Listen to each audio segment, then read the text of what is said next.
He dozing off today. Good evening.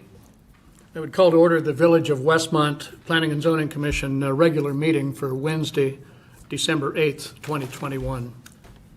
We have a roll call, please. Commissioner Van Buren is here. Commissioner Sharp. Here. Commissioner Thomas. Here. Commissioner Scales. Here. Commissioner Lavoy. Here. Commissioner Clemens. Here. And Chairman Carmichael. Here. We have a quorum. All right. Would everyone like to stand and join me in the Pledge of Allegiance? I pledge allegiance to the flag of the United States of America and to the republic for which it stands, one nation, under God, indivisible, with liberty and justice for all.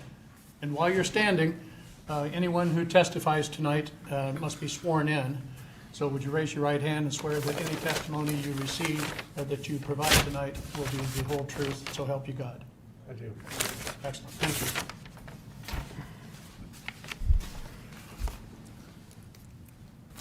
you. And a reminder, if everyone, make sure your phones and other devices are silenced.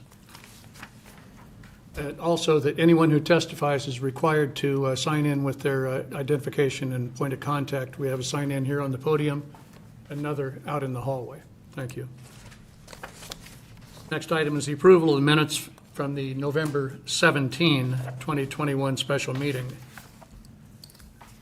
Have a motion to approve? Motion approved, Clemens. Second, Thomas. I have a motion to approve and a second. Discussion of the item?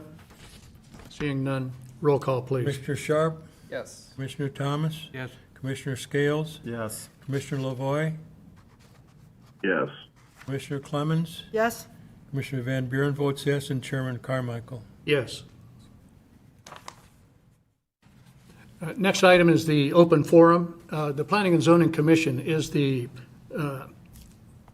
public hearing arm of the village board, so to speak. And so is there anyone here who would like to speak to any issue that's not part of our published agenda tonight? And seeing none, we'll move on to a review of our public hearing procedures. First, the applicant and his or her petition will be introduced. He or she may come forward and make their presentation. The next step would be our staff, village staff will question and comment on the petition. And then the public gets to weigh in, question petitioner, and have an exchange there. And then finally, the commissioners will get to ask their questions and make their comments, followed by a vote. And we have a village attorney with us to comment at any time during our procedures. And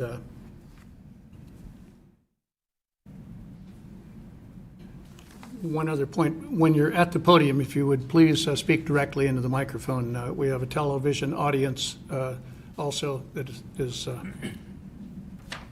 needs that to hear what's being said. Under new business, our first item is PZC 146-2020, a request from CDZA, is doing business as Mrs. T's Pizza and Pub, and 2 West Naperville Road, Limited Liability Corporation, regarding the property located at 2 West Naperville Road in Westmont for the following. A preliminary plat of subdivision to consolidate multiple lots in the B1 Limited Business District. Second, a zoning code variance request to allow a building addition to encroach into the Cass Avenue supplemental setback line. Third, zoning code variance request to allow a building addition to encroach into the Naperville Road supplemental setback line. And finally, a site and landscaping plan approval. Who will present tonight for this issue? I'm Matt Haylock. I'm one of the architects with Arc America, and we have Lieutenant. If you introduce yourself. Hi, my name's Candace Buchanan. I'm the owner of CDZA Incorporated. I've been in business for 26 years. I'm looking forward to moving to Westmont at 2 West Naperville Road. Looking for a bigger space, outdoor seating. I know we've applied for a variance for outdoor seating. I'd like to talk a little bit about that because outdoor seating is a lot. And with the space, it's bigger than what I currently have, but with the outdoor seating, it would also give me additional seating as well. I'm looking forward to coming to Westmont. And I currently own Mrs. T's. I've had that for 26 years. And I currently also have another business I own in Romeoville that I've had for 9 years as well. So, I'd like to turn it over to Matt and Ed, and they can, any questions you'd like to address to them, they'll be more than happy to answer your questions. All right, thank you. Thank you. Thank you. Again, I'm Matt Haylock. I'm one of the architects with Arc America. We're the project Mr. architects. Haylock, if you're at the podium by yourself and speaking again, feel free to Thank you. remove your mask. So we're asking for a few things tonight from the board. The first thing is to have the preliminary plat of subdivision to consolidate multiple lots in the B1 Limited Business District. We're also asking for 2 variances. Both of those have to do with the setback off of Cass and the other one off of Naperville. That's really the primary hardship, if you will, of the project that we're looking for is the original setbacks on those 2 streets were 5 feet. And the current zoning has those setbacks as being 30 feet, which would be right in the middle of our building. So obviously, we're not going to tear the building down or make it smaller, so we'd really like to take another route and make improvements where we can. Can we show the, how do I get the drawings up? Jeff, can we get the laptop on the screen? Okay, there it is. Thank you. So we're also asking for the site and the landscape approval. And all of these things, I believe the staff has endorsed. What you're looking at is an overview of the property right in the middle of the site. Is there a mouse? There we go. So this is the building right here. It's on Cass right here and Naperville. So you can see the building is very close to the property line. It's about 6 feet away-ish, right at the corner. And over here is where the current parking lot. And you'll see that there is 3 parallel parking stalls. One of the other things that we're asking for is some minor variances to the parking lot design. You've changed your ordinance to make the parking stalls wider. They're all 9 feet now, and we'd like to keep them at 9 feet. That's one of the things we're asking for. But this parking lot currently doesn't meet the current zoning ordinance because this driveway, this aisle is not wide enough. So we propose to eliminate these 3 parking stalls, and we're changing the configuration a little bit. The other thing about this is, right when you come into the north side of town, of the downtown area, this corner is right at the start of the north part of the downtown. And we feel, this building, it's visible right when you're coming in, and we'd like to, not only for Mrs. T's, but for the community, we want to make the building nicer and a lot more attractive for the community. So this is a view from Naperville Road. You enter the parking lot right now on this side. It's striped as one way. We're going to keep it as one way. This right here on the corner of the building, there's a projecting front entrance. Or that's not a front entrance, that's their main entrance for the restaurant now. As you look around the corner, you can see there's a retaining wall right here. It varies between 3.5 to maybe 5 feet of grade difference here. But there's a retaining wall here. We're planning to keep that retaining wall, maybe, fix it where it's falling down. But there's the awnings that wrap around the corner, this entrance. The building, you can see, is not maybe up to what we'd like it to be visually, so we're going to dress it up quite a bit. These awnings that are here are going to come off. We're going to take this entrance off, that's a projecting vestibule, and we're going to put the main entry over facing the parking lot. And where this awning is here on the south side, we're going to replace it with the south portion of a wraparound porch that wraps around the building. And this is a view from the north side. This is the plat of survey, the original plat of survey. You can see where the building is very close to the property line here. We're not going to change the building at the corner, so it's not going to get any closer than it is now. Here's a site plan of what's proposed. We're going to keep the parking lot one way. It's coming off of the alley now, and it also comes in off of Naperville Road. We're going to keep these primary access points. But we've eliminated these 3 parking stalls here, but these are all diagonal now. And so we've lost 3. But the net number of parking stalls that we'll have is 27, which is enough to serve the existing building as well as the wraparound porch that is here. The handicap stalls are being relocated, and they're going to be in front of the building, which is actually more ideal.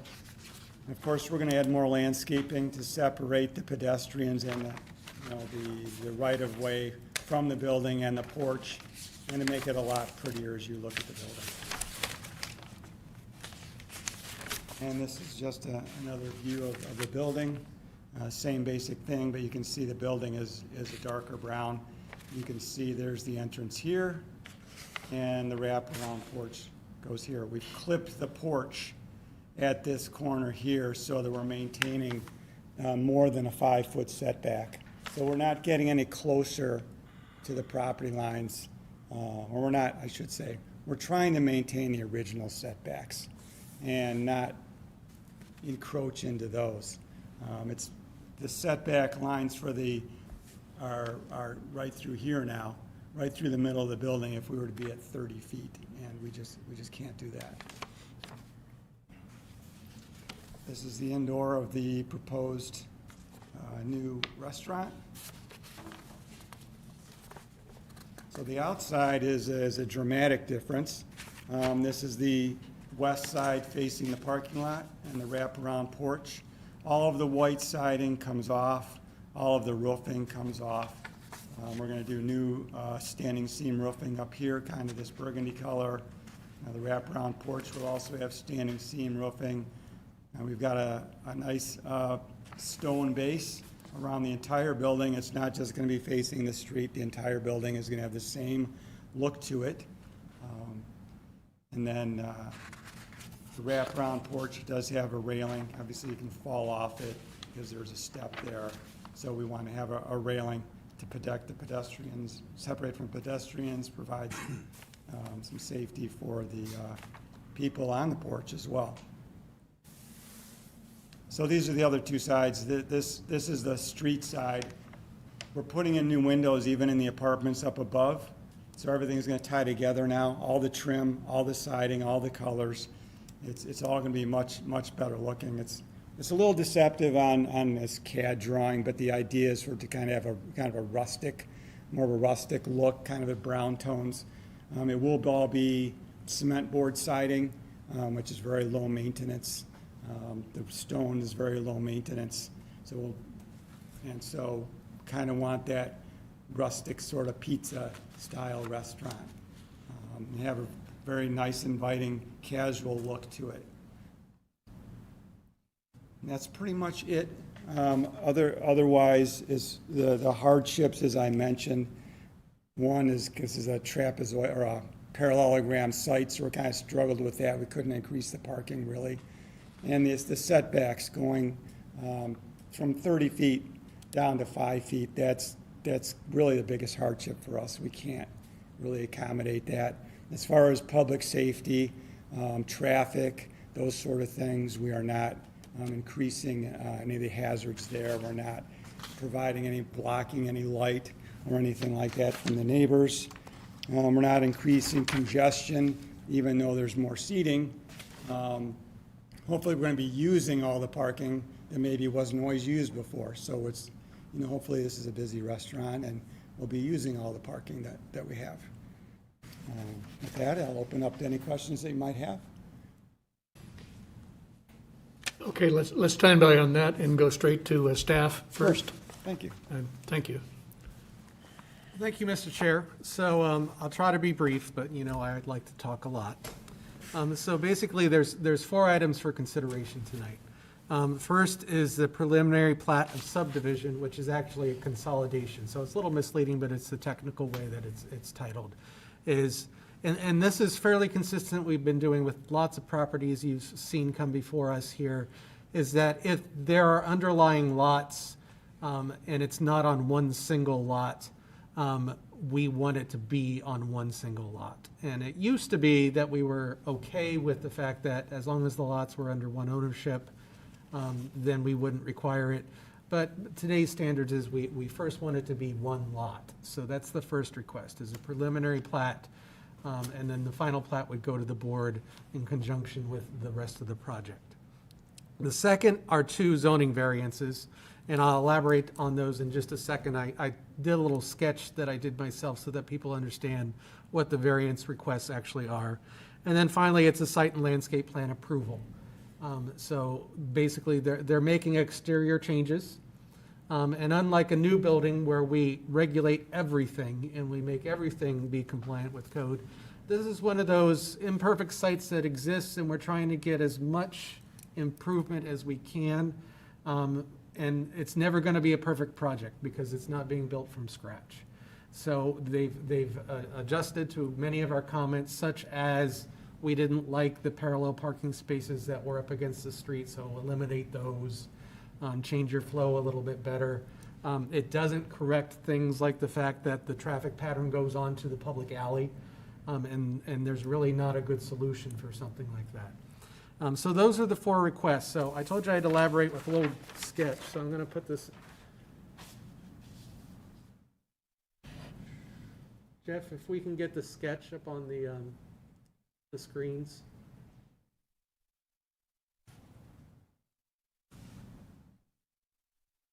I'll go ahead and start talking while he gets that put up on the screen. There it is. So basically, there are 2 setbacks that are in question here, and they're both supplemental setbacks. So if the members remember that we have first a baseline setback for the zoning district. This is zone B1. But when you are on what we consider a special thoroughfare, which Cass and Naperville are considered special thoroughfares, we say there's a supplemental setback line. So we see lots of requests to variances to supplemental setback lines because they are increased. And it's always been an issue in our B1 district, which is our downtown district, because very few of the existing buildings in our downtown actually sit 30 feet back.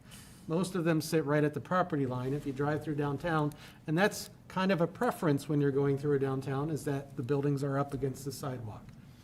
This property is a little unique because it's kind of on the fringe of our downtown, but it is still very close to the property lines.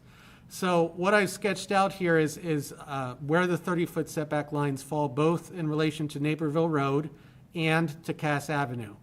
So if you look at the yellow portion of their addition, which is their porch addition, which is outdoor seating, you can see that that yellow portion encroaches into that 30-foot setback that's on Naperville. The little green portion is when you consider a 30-foot setback to Cass Avenue. So pieces of each of the porch are in one of the setbacks. However, as the applicant has pointed out, if you look at where that corner of that building is, it basically is right at the corner of Cass and Naperville. It currently sits at 5 feet. So there is precedent that portions of the building are much closer than 30 feet. They're actually right around 5 feet. So hopefully that sketch helps everyone understand it, because I know that when you put it into a narrative like the staff report, sometimes it's a head scratcher to understand what's being requested. So what is not before us tonight is this is not a special use. There's no special use permit needed for a restaurant, because a restaurant is a permitted use by right. It's the nature of the renovations that the applicant wants to use is what brings them here tonight.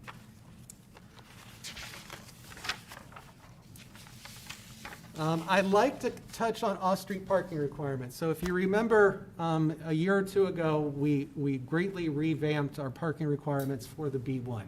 And we really reduced a lot of the requirements for the B1. One of those is that we basically grandfathered all the parking that was there. So this site would be grandfathered whether they had too many or too few spaces based on the use. And then we said that any special use or any other use that wants to occupy this building can be, the parking requirement that's there can be acceptable.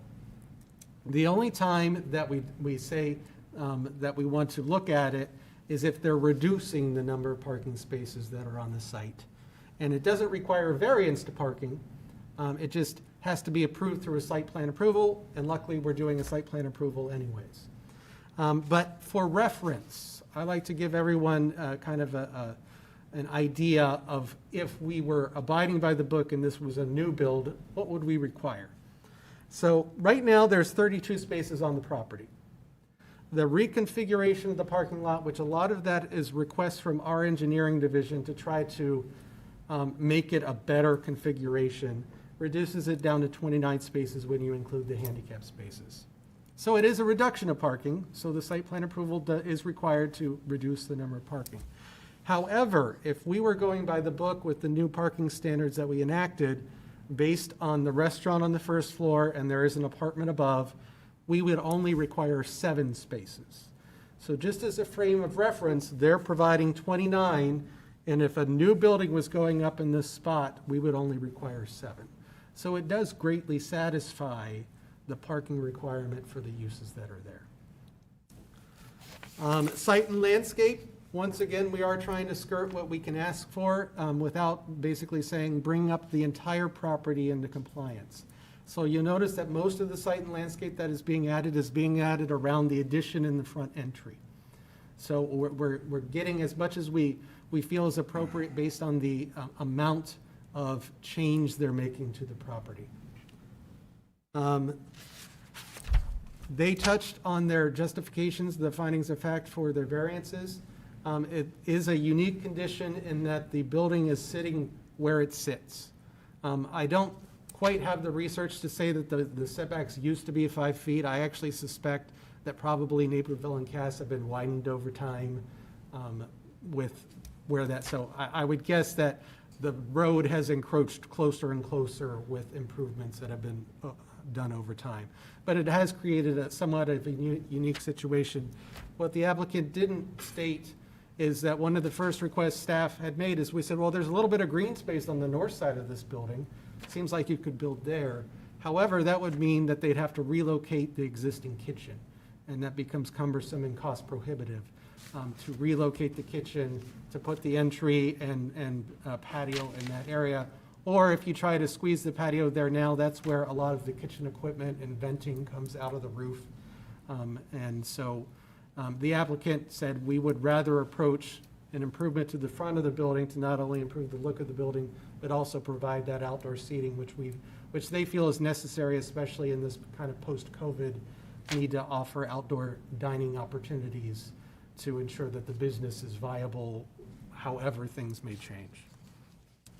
The last couple pieces I just want to mention is, although it's not something that is a deciding factor for this commission, they are required to sprinkle the building as part of this renovation, and it's not just sprinkle the first floor restaurant, it is also sprinkle the apartment above, because it is a mixed-use building. They are aware of that requirement. So we always like to see those improvements to our downtown buildings, because a lot of times that's one of the big hindrances to people renovating there. And then they did touch briefly on the size of the parking spaces. They are not the 10 by 20, which our engineering requires. They are currently 9 feet wide, but we're asking them to request a waiver, which goes directly to the board, because they are reconfiguring the parking lot. So and a 9 by 18, and actually I think these are 9 by 19 and some are even deeper. We just request a waiver to those requirements. But our engineering division has reviewed that and feels it's acceptable. And as always, I'm available for any questions. Excellent. Thank you. Let's move directly to the public. Is there anyone present who would like to come to the podium and comment or question on the issue? Seeing no one, we'll go directly to the commissioners.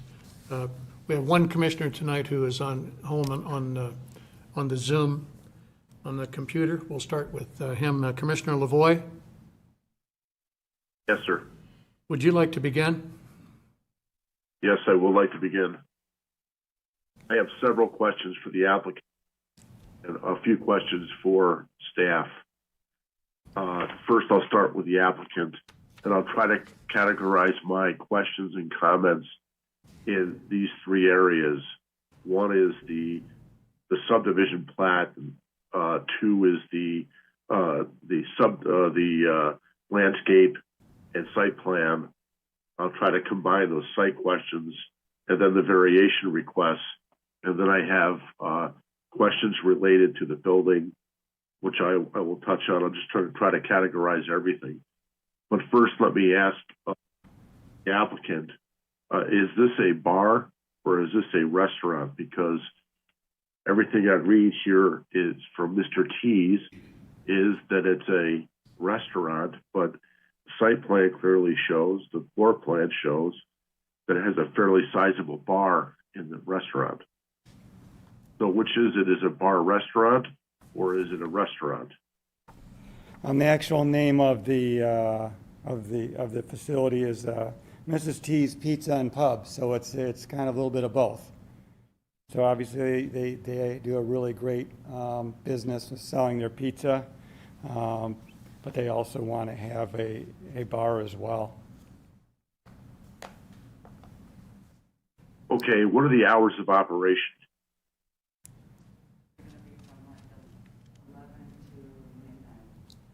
From 11, 11 to midnight during the week, and then 1 o'clock on Friday and Saturday.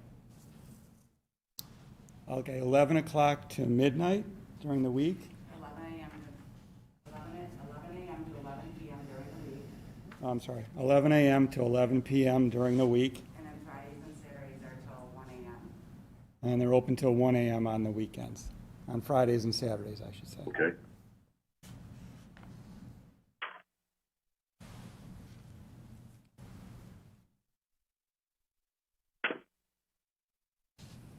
I noticed on your site plan that you're not making a provision for site lighting. And with the hours of operation extending late into the evening, well after dark, the existing restaurant is a breakfast and lunch only. However, your operation will extend into those evening hours, but your site plan does not include any provisions for site lighting. No, it does not. We would typically provide some lighting on the building. You know, of course, we don't want it shining onto the neighbors, but we would normally provide some lights up on the building. This is a two-story building, so we can provide some down lighting from up towards the eaves. And that'll light the bulk of the parking area. Well, it's a pretty good distance from the building to the perimeter of the parking, and it looks like even with wall packs or any kind of building lighting, that you will not be able to meet the village code related to parking lot lighting by the minimums or the maximums, if you will, for that parking lot. So I'm concerned that any patrons that come out at midnight to their car are coming out to a dark parking lot. And since this application is contingent upon a site and landscape plan review, that's a big concern that I have, that there's no site lights.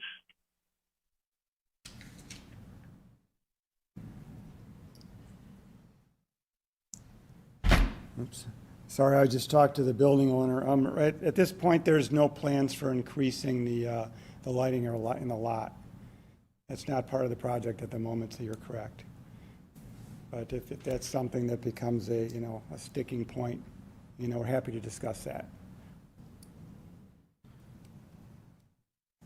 Okay, also, I'll stick to the questions on the site. I mean, obviously, we have a situation where we have a green space north of the building that's being consolidated as part of this proposal on the subdivision plat. And on the site, there appears to be what would be the access points on Cass for driveway access. fact, there's even a mailbox there. Those should be eliminated if this site is being consolidated, so there's no more access along Cass Avenue. Are you planning on doing that? We can remove the curb cuts that are there and repair that, if that's a concern. Okay. I noticed on your site plan you have no dumpster enclosure. This is something that if this application and this site, I really look at the site as being a very highly visible site to come into the village of Westmont, especially from the north. But there's some site considerations here, like site lighting, the dumpster location. That doesn't appear that's going to be concealed at all.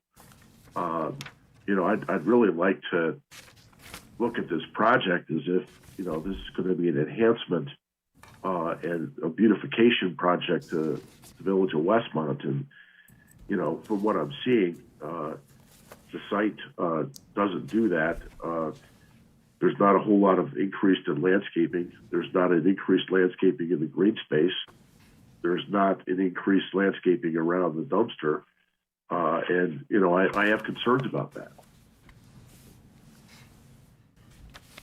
Is there any way that the applicant can mitigate some of that information or not? As far as the landscaping goes, right now, as was mentioned before, we've added some landscaping primarily around the areas of the new work. We're not adding much, if any, facing Cass. We can definitely add some landscaping along the front of the building there to help embellish that a little bit to kind of create some balance. As far as the dumpsters go, they're in the current locations, and there's 2 dumpsters there now. And as you mentioned, that wasn't part of the plan to enclose them at this point.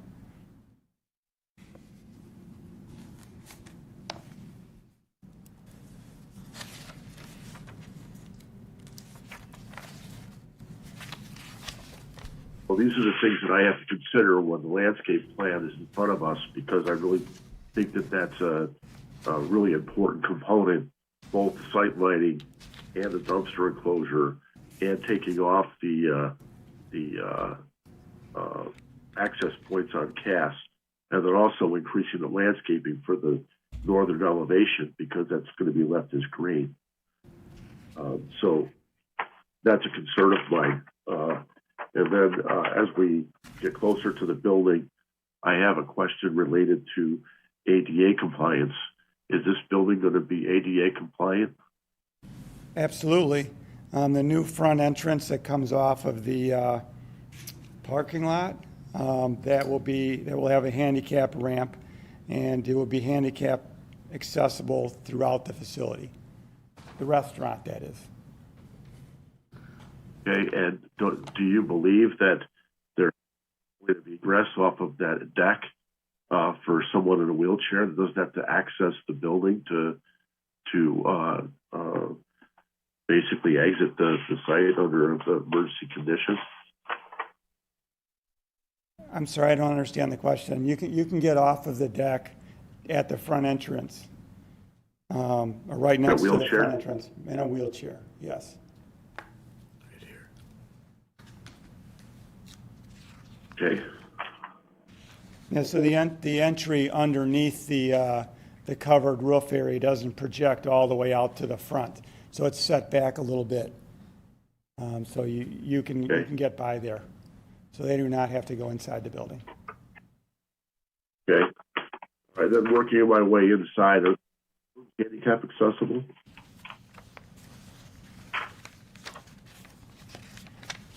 Chris, can you repeat that? I think you broke up on the last question. Sorry, I was asking that if those handicap are they handicap bathrooms? Yes, sir, they are. Okay. Yes, those are new restrooms. Okay, thank you. Questions on the building. It appears on the north side. Of course, when I look at the existing north side of the building, it has external exhaust system that runs up the side of the building. And it looks like on your elevation, it really doesn't show that. Can you explain that? 1 second, please.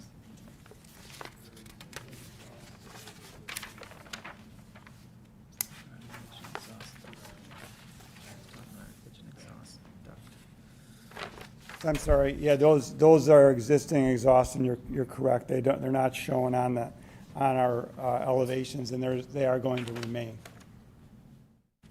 They are going to remain. yes. Well, it appears that they're in conflict with the windows that are shown on the north elevation. I can't confirm that right now, but the ones on those are actually decorative windows, because that's where the kitchen is. Our client and the building owner didn't want that side of the building to be just completely blank, sort of like it is now, so we're putting in some false windows to kind of dress it up, give it a little bit more appeal. Okay, is that existing air conditioner that's sticking out of the side of the building on the north side going to remain? I believe it is. I believe that's for the second floor residents. Okay. Because really the north elevation that's shown in your drawings really is not representative of what's actually going to look like. For the flue, for the exhaust, yes, that's The true. exhausts are going to be there. Those windows aren't shown correctly. The air is not shown. And then there's a couple other things on the side of that building that I think there's a sign there, and then there's the opening of the roof. So that looks like it's going to remain. So I'm just at the north elevation, it doesn't represent the project correctly. The east side, I kind of understand. I'm really not really. I don't know if this is the drawing, but the coloring on the drawings that I have, I really don't look at this as being aesthetically pleasing. I really don't like the building. I don't like the windows. I don't like the coloring schemes. I just, maybe it's the color of the way that this was printed, but I'll just leave that as a comment. And then working towards the other elevations, I really don't think that the windows on the other elevations are representative either. I don't think that We actually are changing out, all the windows are new. And there are some locations, Okay. particularly on the second floor, where the windows are not really nice. We're upgrading those windows, making them a little bit larger, and we're tying in the windows on the first floor. So we are trying to make everything consistent on the building, because right now the windows are sort of a hodgepodge, especially on the second floor, and we're addressing that as part of the project. Okay, and this existing tenant, is there one tenant above? There's 2 apartments. 2 apartments. Would they be displaced? No. No, and there's So you're going to the entry. upstairs while they're there? I'm sorry? You're going to add the sprinklers to the building while they're there? Well, I can't answer that. They can do work in the attic. And all the ceilings are going to come down on the first floor. I'm sure there's going to be a time where they're going to have to kind of work around the worker's schedule, to make it all happen. Just like any other home remodeling project, they'll have to deal with that. But yeah, the idea is to keep the apartments in place. Okay. Is there any signage variations? Not at this point. We haven't submitted signage documents yet for approval. Okay.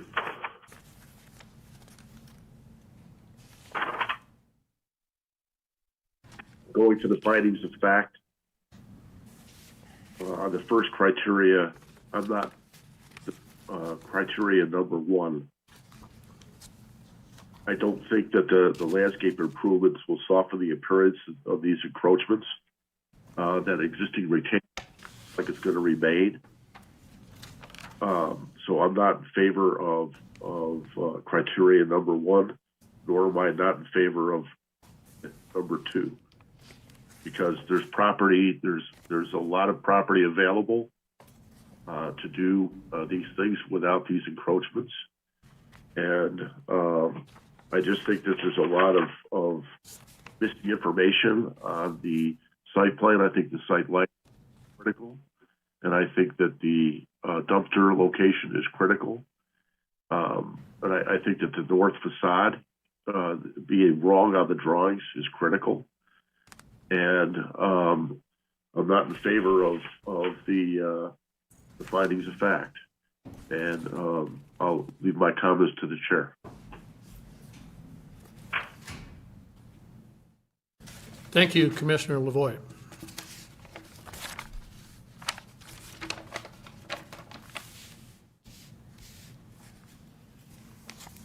Sir, would you like to address any of those before we moved to another commissioner? I think I kind of answered most of them as we were going, so I don't have anything to add at this point. All right, thank you. Thank you. Commissioner Clements? Yeah, taking a look at it, I do think it aesthetically is good for the location. I think it is an addition, and I know Mrs. T's is a strong business in Downers Grove and has been for years. The only thing I would request is, if possible, to have low lighting in the parking lot for the reduction of crime and for safety so people don't fall. That would be the only request I would have. Thank you. Commissioner Thomas? I agree about the parking lot lighting. Maybe the village engineer could get together with them and come up with something acceptable. I agree also about the curb cut on Cass. That I don't think it'd be good exiting and entering from there, because there's a lot of, and your guys aren't looking for using that much anyway. It's all going to be going around the other side of the parking lot, and I like the drawings. I like the look as it comes into the downtown area. It's one of the first things you'll see before you get in there, and I like your plans. But I think it needs to be looked at about the lighting in the parking lot, just with the city engineer, and see what their opinions is, and other than that, I approve the project. Thank you. Commissioner Van Buren? Yeah, I would ask Steph if this lighting has been brought up at all during the course of working with the applicant. No, staff has not brought that up. And just as kind of when I gave my introduction, that this is one of those difficult projects that we're dealing with an existing property. So let me just give you an example. So if the current restaurant vacated and a restaurant like this just wanted to move in there, it would be a permitted use by right, and we couldn't ask them for any improvements on the exterior because it's just taking over for the previous use. So this is one of those things, and I'm going to group that trash enclosure with it that Commissioner Lavoy brought up, that can we ask for a lot more? Yes. And that's where staff always tries to work with the applicant to get the things that staff feels is most important, but it doesn't want to, we shouldn't discount what the commission feels is important. Now, as to the lighting, we're very used to seeing a new build. And in those cases, we typically ask for site lighting and a photometric as part of the overall package so that we can confidently report to you that it meets the lighting standards. But formally, we can address lighting at permit if and when they propose it. And I might have a question for Attorney Zemanak. I don't know if any of this can be tied to a potential liquor license, or if that's examined when you have a night use moving into a space that is not well lit, if that's under their jurisdiction to say they want safety lighting.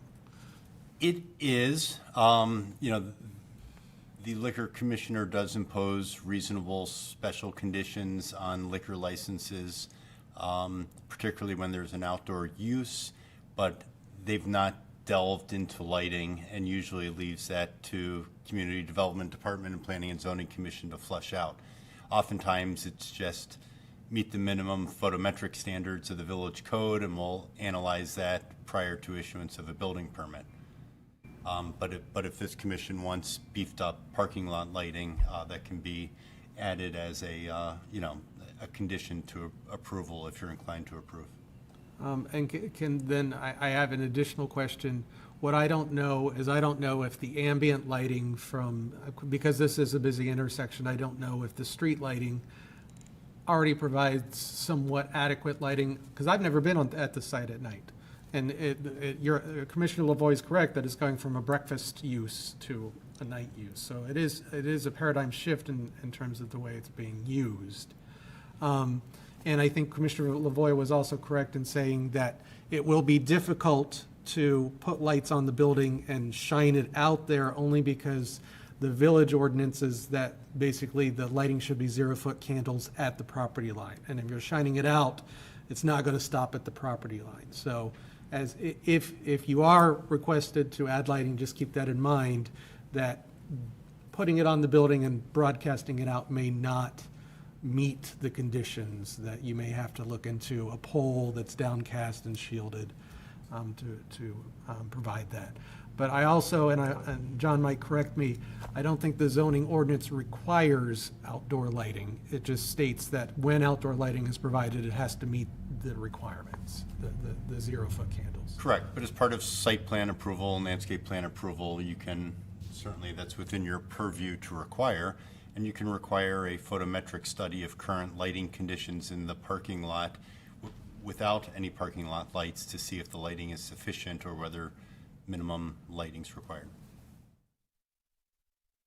Does that answer your question? Yeah, thank you. Other than that, I feel that this has been thought out pretty well in terms of the parking, the building improvement, the appearance improvement. Again, as I say, this is the gateway to our business district, and I feel it's a good plan, and I would welcome you to Westmont.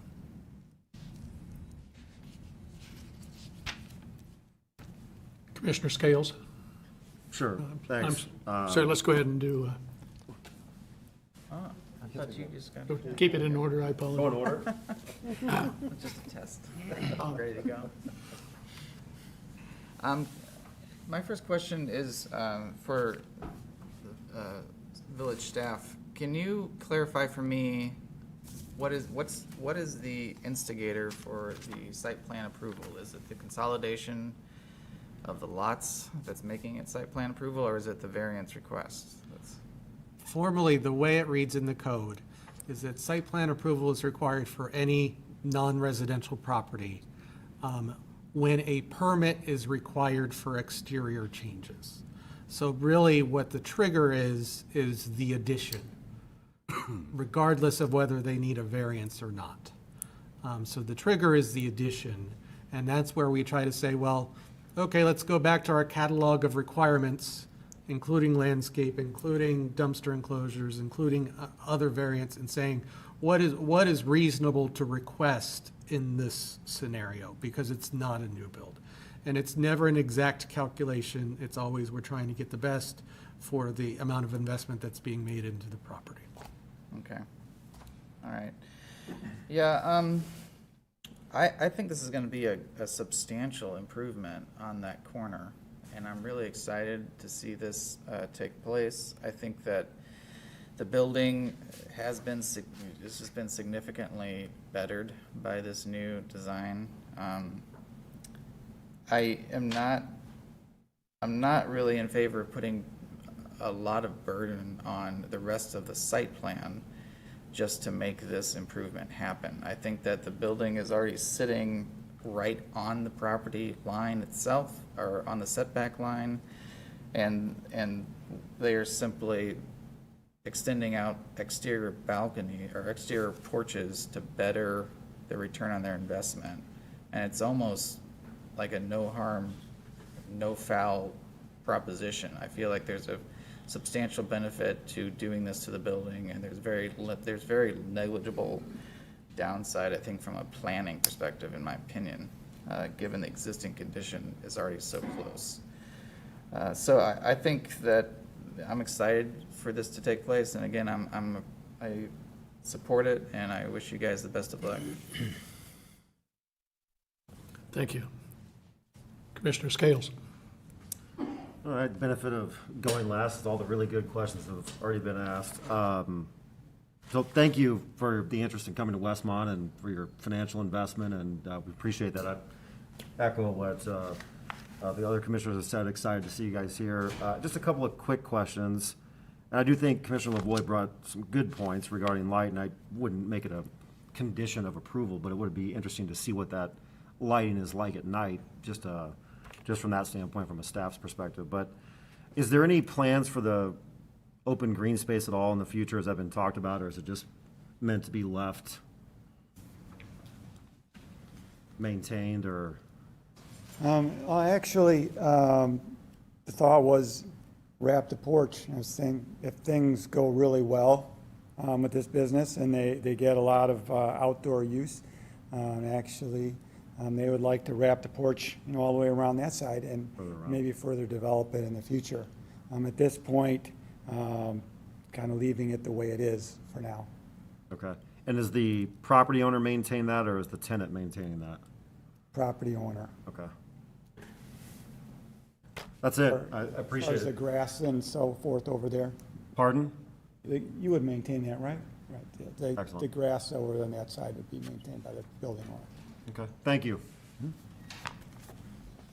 Thank you, Matt. I have a question for staff. Have you received any community or public feedback or comments on this? Staff has Project. not received any direct comments for or against the project. For my part, anything that I have heard on this has been positive. I've heard nothing anti. I'm in favor of this as well. I do think that this question on lighting, given the extensive evening hours of operation, is a very legitimate question. And I guess my question is, can we allow this to go forward through the permitting or the liquor approval, or is it something the board needs to deal with tonight? I'll defer to Attorney Zemanek. I think the minutes will be clear that this is a concern, and I think you should make a motion that requires a photometric study of current conditions to see if existing lighting is sufficient for the parking lot, or whether additional parking lot lighting is required, or something similar. Seems like it's a legitimate concern and a legitimate request based on safety. Did the village engineer raise any question, or would he or she be the one to bring that up in review? Actually, for lighting, the village engineer doesn't get involved. What it is staff, and that's typically me. When it comes in for permit, I ask for a photometric that shows that it does, that foot candles don't exceed the property line, so it's 0 at the lot line. We actually have no minimum lighting standard, so I wouldn't say, well, I need to see 2-foot candles across the entire parking lot.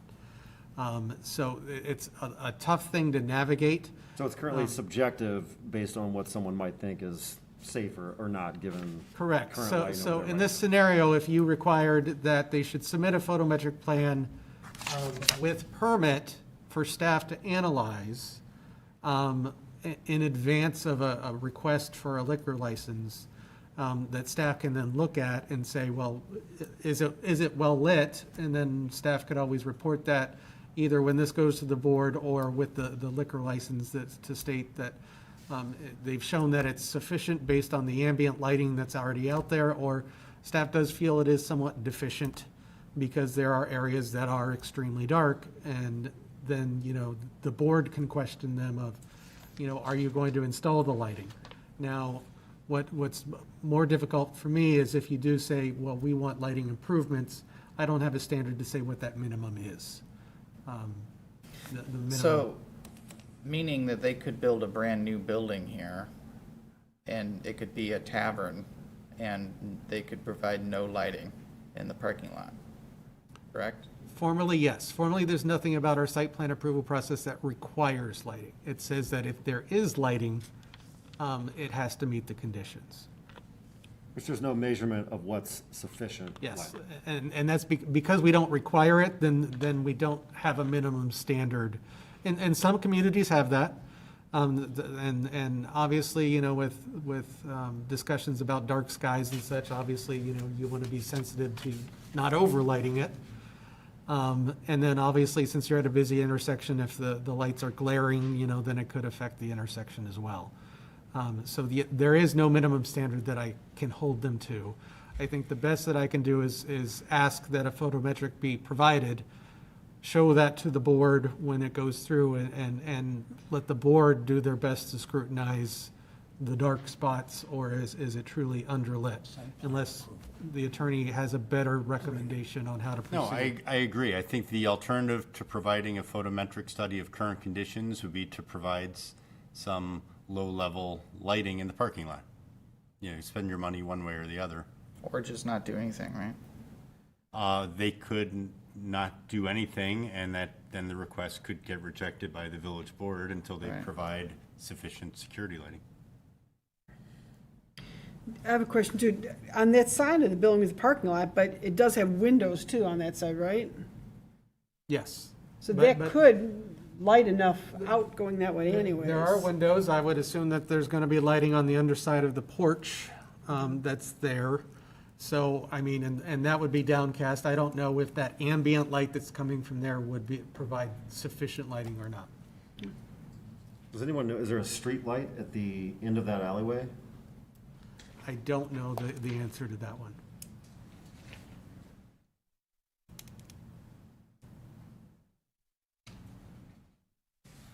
The lighting seems a little subjective to me. I mean, based on everything that's been presented, I would be in favor of approving it as it This is. is Chris. Can I just, Go ahead, Chris. the site lighting on Naperville, opposite side of the street, and there is no lighting right now all the way to the corner. And the light on Cass is obviously on our side of the road, but then the boom goes over top of Cass Avenue. So that parking lot is fairly dark at night. And, you know, so it's a concern of mine for sure. But also the other things that I brought up are significant. And that is that this is site plan approval. We have no enclosure for the trash. The front elevation on the north side is inaccurate. And I know everybody likes the picture, but it's inaccurate. It doesn't represent what the building is going to look like. And we have no landscaping on the north side either that would hide either air conditioning units or ductwork that's running up the outside of the building. You know, just that's the gateway to Westmont. And I'm sorry that if you think that the drawing looks good, but it's not representative of what that north elevation is going to look like. So I think that's also a pretty big concern.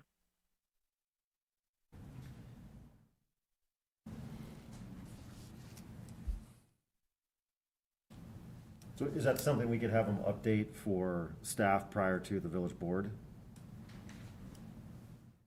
Yes, you can always request that, so in the example of the elevation, what I didn't hear stated was that beyond showing them in the drawings, that we just want the drawings to be accurate. You could always ask for an updated drawing by the time it gets to the board. Now, if you're trying to take that a step further and either saying, well, I don't like those vents and I either want them painted to match the building or screened either, by, building an enclosure around it or additional landscape to screen it, and it's 2 stories, so you're never going to screen it all the way to the roof. But asking for an elevation that actually represents what it will look like is absolutely within your powers. Well, I think Commissioner LaVoy makes a good point. I mean, if it's not accurate, it should be accurate, at least for the village board purposes.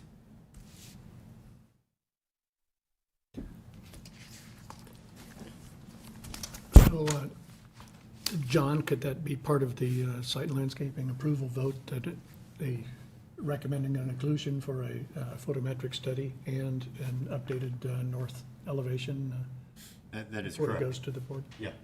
And then the That seems reasonable in a, Yeah, and the village board always has the right to refer a matter back to planning and zoning if there are significant changes to the elevations from what was presented tonight. The applicant. okay, any further public comment or staff? Commissioners? Then, which case, Chair would entertain a motion to approve to the Village Board of Trustees, request from CDZA, Mrs. T's Pizza and Pub, and to West Naperville Road LLC regarding this property for and it would be 4 separate votes, correct, John? Correct. First, preliminary plat of subdivision to consolidate multiple lots in the B1 Limited Business District. Motion approved, Clemens? Second, Scales. We have Commission, motion to approve and second, Scales, copy. Okay, Commissioner Thomas? Discussion on the item? Okay, seeing none. Roll Okay. call. Commissioner Thomas? Yes? Commissioner Scales? Yes. Commissioner LaVoy? No, Commissioner Clemens? Yes? Commissioner Van Buren votes yes. Commissioner Sharp? Yes. And Chairman Carmichael. Yes. And B, a zoning code variance request to allow a building addition to encroach into the Cass Avenue supplemental setback line. Do I have a motion to approve? So moved, Thomas. Second, Sharp. Thomas and Sharp seconds. Discussion? Seeing none. Roll call, please. Commissioner LaVoy? no, Commissioner Clemens? Yes? Commissioner Van Buren votes yes. Commissioner Sharp? Yes. Commissioner Thomas? Yes? And Chairman Carmichael. Yes. Did I get you? You didn't get me, but And I you got voted yes. yourself? Yeah, Van Buren votes yes. Next, zoning code variance request to allow a building addition to encroach into the Naperville Road supplemental setback line. Do I have a motion? Motion, Clemens? Motion to approve, Clemens, Second, Sharp. and second, Sharp. Discussion? Seeing none, roll call, please. Commissioner Clemens? Yes? Commissioner Van Buren votes yes. Commissioner Sharp? Yes. Commissioner Thomas? Yes? Commissioner Scales? Yes. Commissioner LaVoy? no, And Chairman Carmichael. Yes. And finally, site and landscaping plan approval, and I would like to add, with inclusion of a parking lot photometric study, and secondly, an updated and more accurate north elevation. Do I have a motion to approve? So move, Van Buren. Second, Clemens? Discussion? Seeing none, roll call, please. Commissioner Van Buren votes yes. Commissioner Sharp? Yes. Commissioner Thomas? Yes? Commissioner Scales? Yes. Commissioner LaVoy? no, Commissioner Clemens? Yes? And Chairman Carmichael. Yes. Well, there you have it, folks. You have our recommendation. Of course, we're a recommending body only. Staff will contact you when you can appear before the the Village Board of Trustees.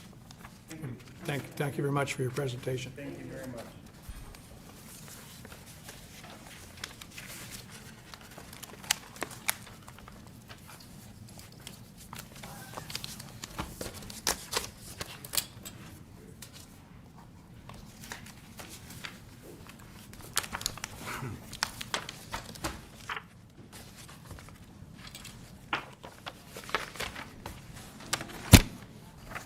Next item under new business is PZC 161-2021, a request from the Village of Westmont regarding the following.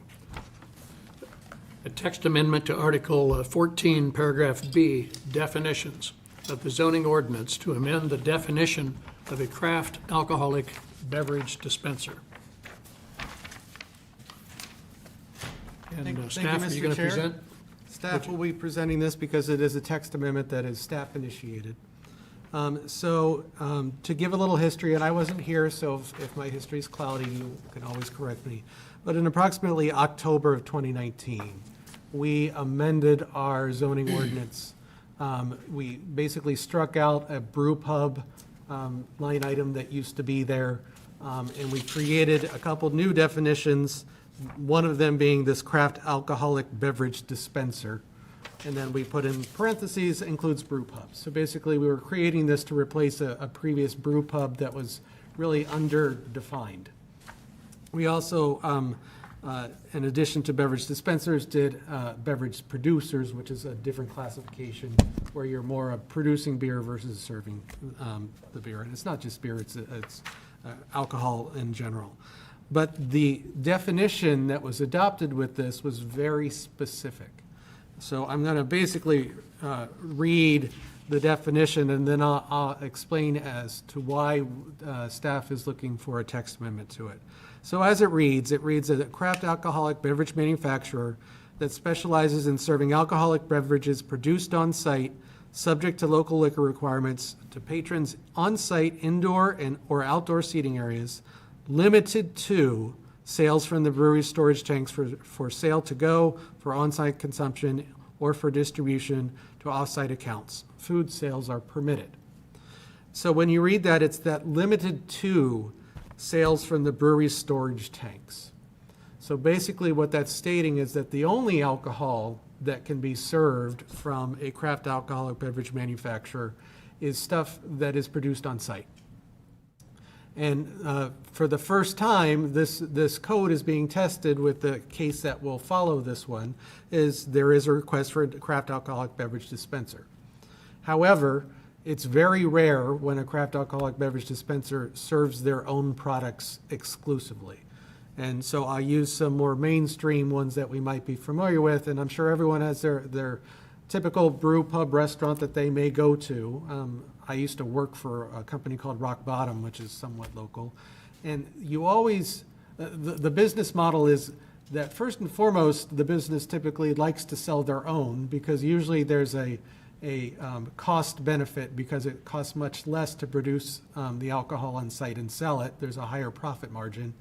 However, you don't want to exclude any customers that might be joining someone that likes that craft beer that's brewed on site, but doesn't like beer. So usually you have some other options, whether that be wine or liquor.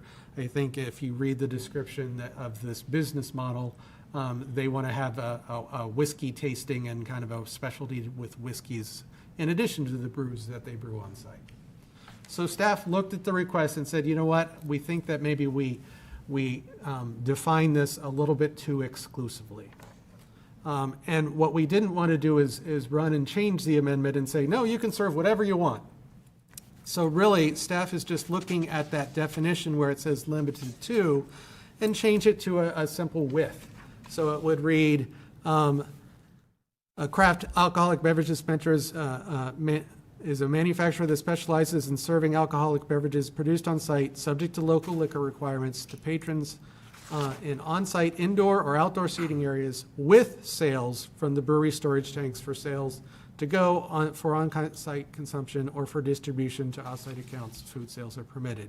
And by changing that really simple with, limited to a with, we're not excluding anything. Now, what they're going to have the rights to sell will be addressed in their liquor license, which is separate of this. So that is what the text amendment is. It's merely to lift this limited restriction so that they can serve other types of beverages. And as always, I'm available for any questions. Thank you.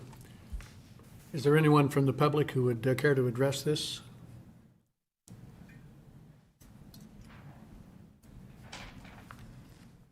Good evening. How are you? Matt Weil. I'm the owner of Whiskey Hill Brewing Company here in Westmont. I'm also, is it okay to remove my mask? Everybody okay with that? Be mumbling underneath it. I'm also the owner of Firewater Barbecue and Brew, so we're a quick casual barbecue concept. We have 4 locations now, with a 5th under construction. And then I also own the Strand Brewery and Kitchen in Dowagiac, Michigan, where we have a full on-site production facility and a 450-seat restaurant with a kitchen. So I've been in the industry for about 25 years now, and that's most of my adult life. If you would consider me adult at 19 or 20, I thought I was. But yeah, I'm here to field any questions. It's really exciting to hear a little bit of the licensing change. As you know, times have changed a lot in this industry, both craft beer wise and the macro beer industry in the world, and also liquor consumption and things like that. It's changed a lot, so it's a lot more inclusive. It's a different demographic, so you know, honestly, I'm open to any questions that you might have. I can tell you I love talking about it, but Okay, thank you, and I think we'll wait to grill the daylights out of you Sure. until the next agenda item. Right. Right now, we'll see if we can get this straightened out, yeah, and thank you. yeah, no I problem. think we can move this forward more quickly. Commissioners, anyone like to discuss this? Or do you think, Commissioner Lavoy, are you in favor of going straight to a vote on this text amendment? Yes. Yes. In which case, the chair would entertain a motion to approve Planning Zoning Commission 161-2021 request from the village for a text amendment to Article 14B definitions of the zoning ordinance to amend the definition of a craft alcoholic beverage dispenser. So moved. Scales? Second. Clemens. A second, Clemens. Have a motion and a second. Discussion. Seeing none, roll call, please. Commissioner Sharp, Yes. Commissioner Thomas, Yes? Commissioner Scales, Yes. Commissioner Lavoy, Yes. Commissioner Clemens, Yes. Commissioner Van Buren votes yes, and Chairman Carmichael. Yes. Okay, Joe, so we got the text amendment done. We'll move on now to apply it to PZC 160-2021, request from Whiskey Hill Brewing Company Incorporated and HP Quincy Partners Limited Liability Corporation regarding property located at 1 West Quincy Street in Westmont for the following. First, a special use permit request to operate a craft alcoholic beverage dispenser in the B1 Limited Business District. And second, zoning code variance request for a craft alcoholic beverage dispenser to be located within 1,000 feet of a school. Commissioner Thomas, you want to begin? What was it? Do you want first? Okay, I'm jumping ahead. Do you want the applicant to first come up and Now, fully? Mr. Weil, and, well, Because you're asking for a special use and a variance, if you can just touch, number one, you already started kind of describing your business, but I think because it's a special use, they want to know employees, hours of operation, how you see this facility is working. Okay. And then also a discussion on why you feel the variance is warranted for your request. Okay. So yeah, so just to start with the basic kind of logistics of this. Right now, the spec on the restaurant is about 127 seats. The on-site brewing portion of this is what we're discussing, I think, is probably one of the more important pieces. Otherwise, it would just be a standard, B tavern license is what I'm familiar with. We plan on putting in a small brew house here, not as opposed to our system in Westmont, which is in the production facility off Zigmond Circle, which is a 15-barrel steam system. This will be a small, we're looking at about a 5-barrel electric system with on-demand water tanks. So what that basically means is it's a much smaller capacity. Really, the goal of this is we really considered the whole idea of this concept, right, and what we wanted to bring to Westmont, what it needed. I was responsible for building the Fuller House in Hinsdale up until about 6 weeks from its completion. So I was, I grew up just around the corner here in Burr Ridge. I've been into all the villages. I really felt like between Hinsdale, Downers Grove, and up and down the tracks, I was like, we really need something a little bit more unique. Being that Whiskey Hill has had success, which I have no problem bragging that we're back-to-back gold medal winners in FOBAB, including last year and this year. Last year, barrel-aged heavy porter adjunct stout won a gold medal in the largest barrel-aged competition in the world, downtown Chicago. And then this year, we just won 3 weeks ago in November the barrel-aged wild ale fruited as high acidity. So those are two really kind of prestigious awards. So we really wanted to continue to do what we're doing, which is set the tone of, hey, we brew on site. We didn't want to bring beer in from the production facility or buy from outside. We wanted people from all kind of walks of life, ages, and groups to walk in and see these guys working in this, whatever size it is, limited area, to be brewing beer on site and saying, hey, when we open the tap, it's sitting in that tank 10 feet away.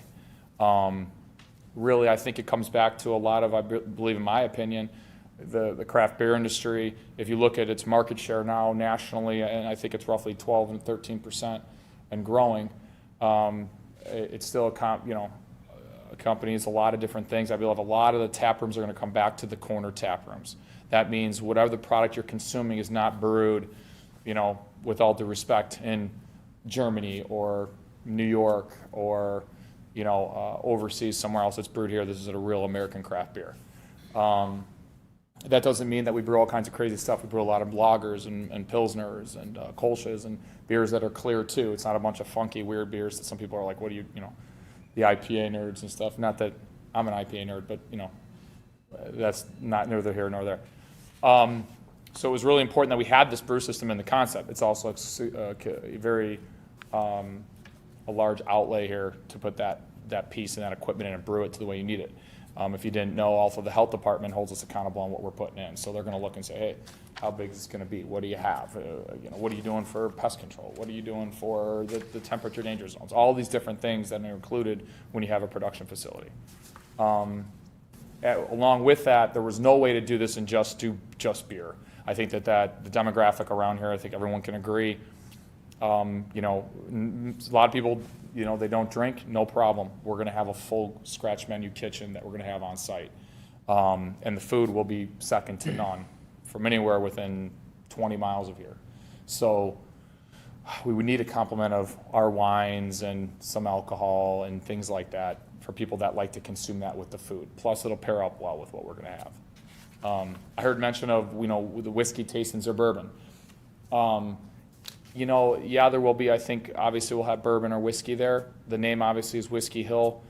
And I think when we said tastings, what we meant is a little bit more of our barrel age offering, which is a barrel aged beer. Usually those beers are between 12 and 15% alcohol by volume. It's not 90 proofs and stuff, but that's not to say it's a 4% or 3.75% Miller Lite. The need was definitely there to have the guy that comes and says, hey, I just want to, I just want my Miller Lite, man, and I want a burger, and that's what I want. So I think that's kind of how this whole concept came to be, and then the variants on the licensing and all that. So that's a little bit, I guess, or a lot, maybe too much you wanted to hear. Oh, excellent. Thank you. No problem. Staff comments. Thank you, Mr. Chair. What I first want to highlight is it is the brewing on site that puts this operation into that category. If they were not brewing on site, we would classify this as a restaurant. So, and a restaurant was always anticipated in this space, and it wouldn't be a special use in the downtown. What kicks it into this classification is the fact that they want to brew some of their beer on site. So in a lot of respects, this is very similar to a restaurant use. So there is a special use permit for the business itself that's being requested tonight. And then there is a distance requirement that we enacted when we put this code into place in 2019 that said there should be a separation distance of 1,000 feet from a school. Now, we measure property line to property line, but as you know anything about this site, it's got a whole long stretch along Cass Avenue, which right now is a big blank concrete wall. And the corner is all the way down by the Richmond Station development. So when you look at the closest school, which is run by Holy Trinity to the southwest, lot to lot, so basically the corner of this property to the corner of Cass and Richmond is only 280 feet. And that sounds pretty short. However, the bulk of the restaurant operations is on the north side of this property, not over on Cass Avenue. It's facing the tracks. When you look at kind of a use to use, so basically there is a side door that's on Cass Avenue that could be accessed, and then the front door of the school or the corner of the school, it's 640 feet, so it's much closer to the 1,000. And when you actually look and say, well, if I was going to walk from the front door of one to the front door of the other, it's about 840 feet. So there is a variance request that's paired with this, and the justification that the applicant has provided is that, number one, the operations are really not centered in the direction of the school. And then number two, that their operations are opposite hours typically. You know, their peak hours are going to be at night, where a school vacates typically at 3 o'clock. So that is the second part of this request. Now, what I do also want to mention, and I'll be consistent with the previous request that went tonight, is parking. So with our code amendments that we required, basically we grandfathered all the existing parking, and since this project, although it's not constructed, was approved before it got its approval, we would grandfather the parking that was there. And this parking lot, there is a parking lot that will be behind the building that's still under construction, and there were 10 parking spaces that were required to be dedicated to the commercial use that was on the first floor. So we would want to see that there are still 10 parking spots that are available either for staff or for patrons, however it's allocated from the property owner, that those are still available. They did get a parking variance because at the time it would have required 19 spaces. They got a parking variance of 9 spaces to reduce it to 10.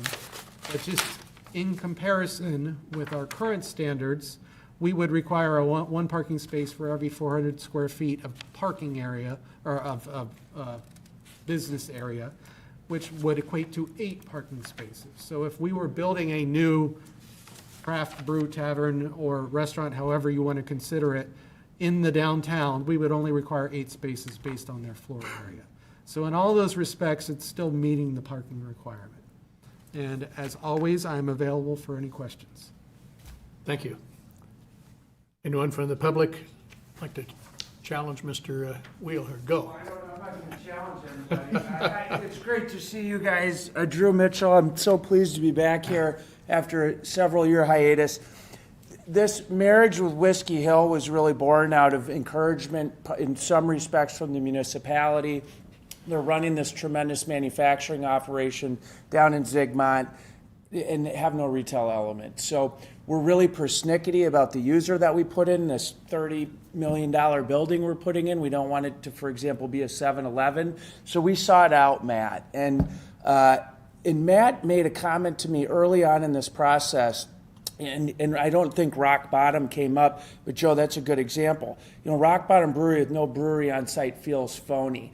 And there's a tremendous brewer in the Chicago area who's opened up a retail location, and it lacks the on-site brewery. And I'm not going to name who it is, but there's been remarks that it feels a little phony. So I'm just here because I'm thrilled that we have the opportunity to even explore this type of use. I think it's really, really good for Westmont. I think it's good for downtown. I think the energy that's behind Addington Plaza and the new Quincy streetscape is very synergistic to this use. And I'm rooting for this guy to be really, really successful. So thank you for the audience today. You probably, if you have any questions on our project and how it's progressing. You can find me after, but our contractor owes us the building end of March, and we expect first residents to be moving in around May 1st, which gives us a little buffer. So it's good to see you guys. Thank you. Thank you, Drew. Let's go to the commissioners. Commissioner Thomas.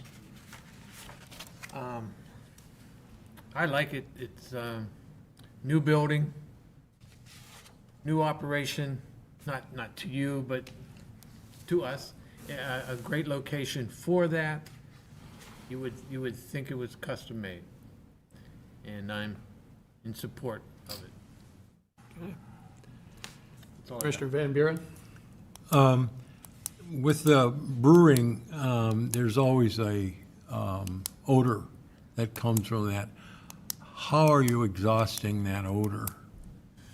Yeah, so there's two different types of odors. One's when you're mashing in with the grain and everything like that. It's a very oaty and dusty smell. That's done with an exhaust hood. There's no fumes. It's a type A if I'm, or B, type 2 if I'm correct, where, you know, there's no exhaust. It can tie into black iron if it has to. So that's what we have in the brewery now. I think we have a 8-footer. It's very similar to what we're speccing out now, a little smaller, but about 5-footer right above it. And that'll hold true to also the fermentation side. If you're doing like a sour beer or something like that, and you're boiling, there's steam involved. So in that boil, considering it's a smaller one, you know, we've already spec'd out the equipment to have the exhaust right there for it. So it'll pull it right out, and it'll go out the same exhaust in the black iron that's tied in now.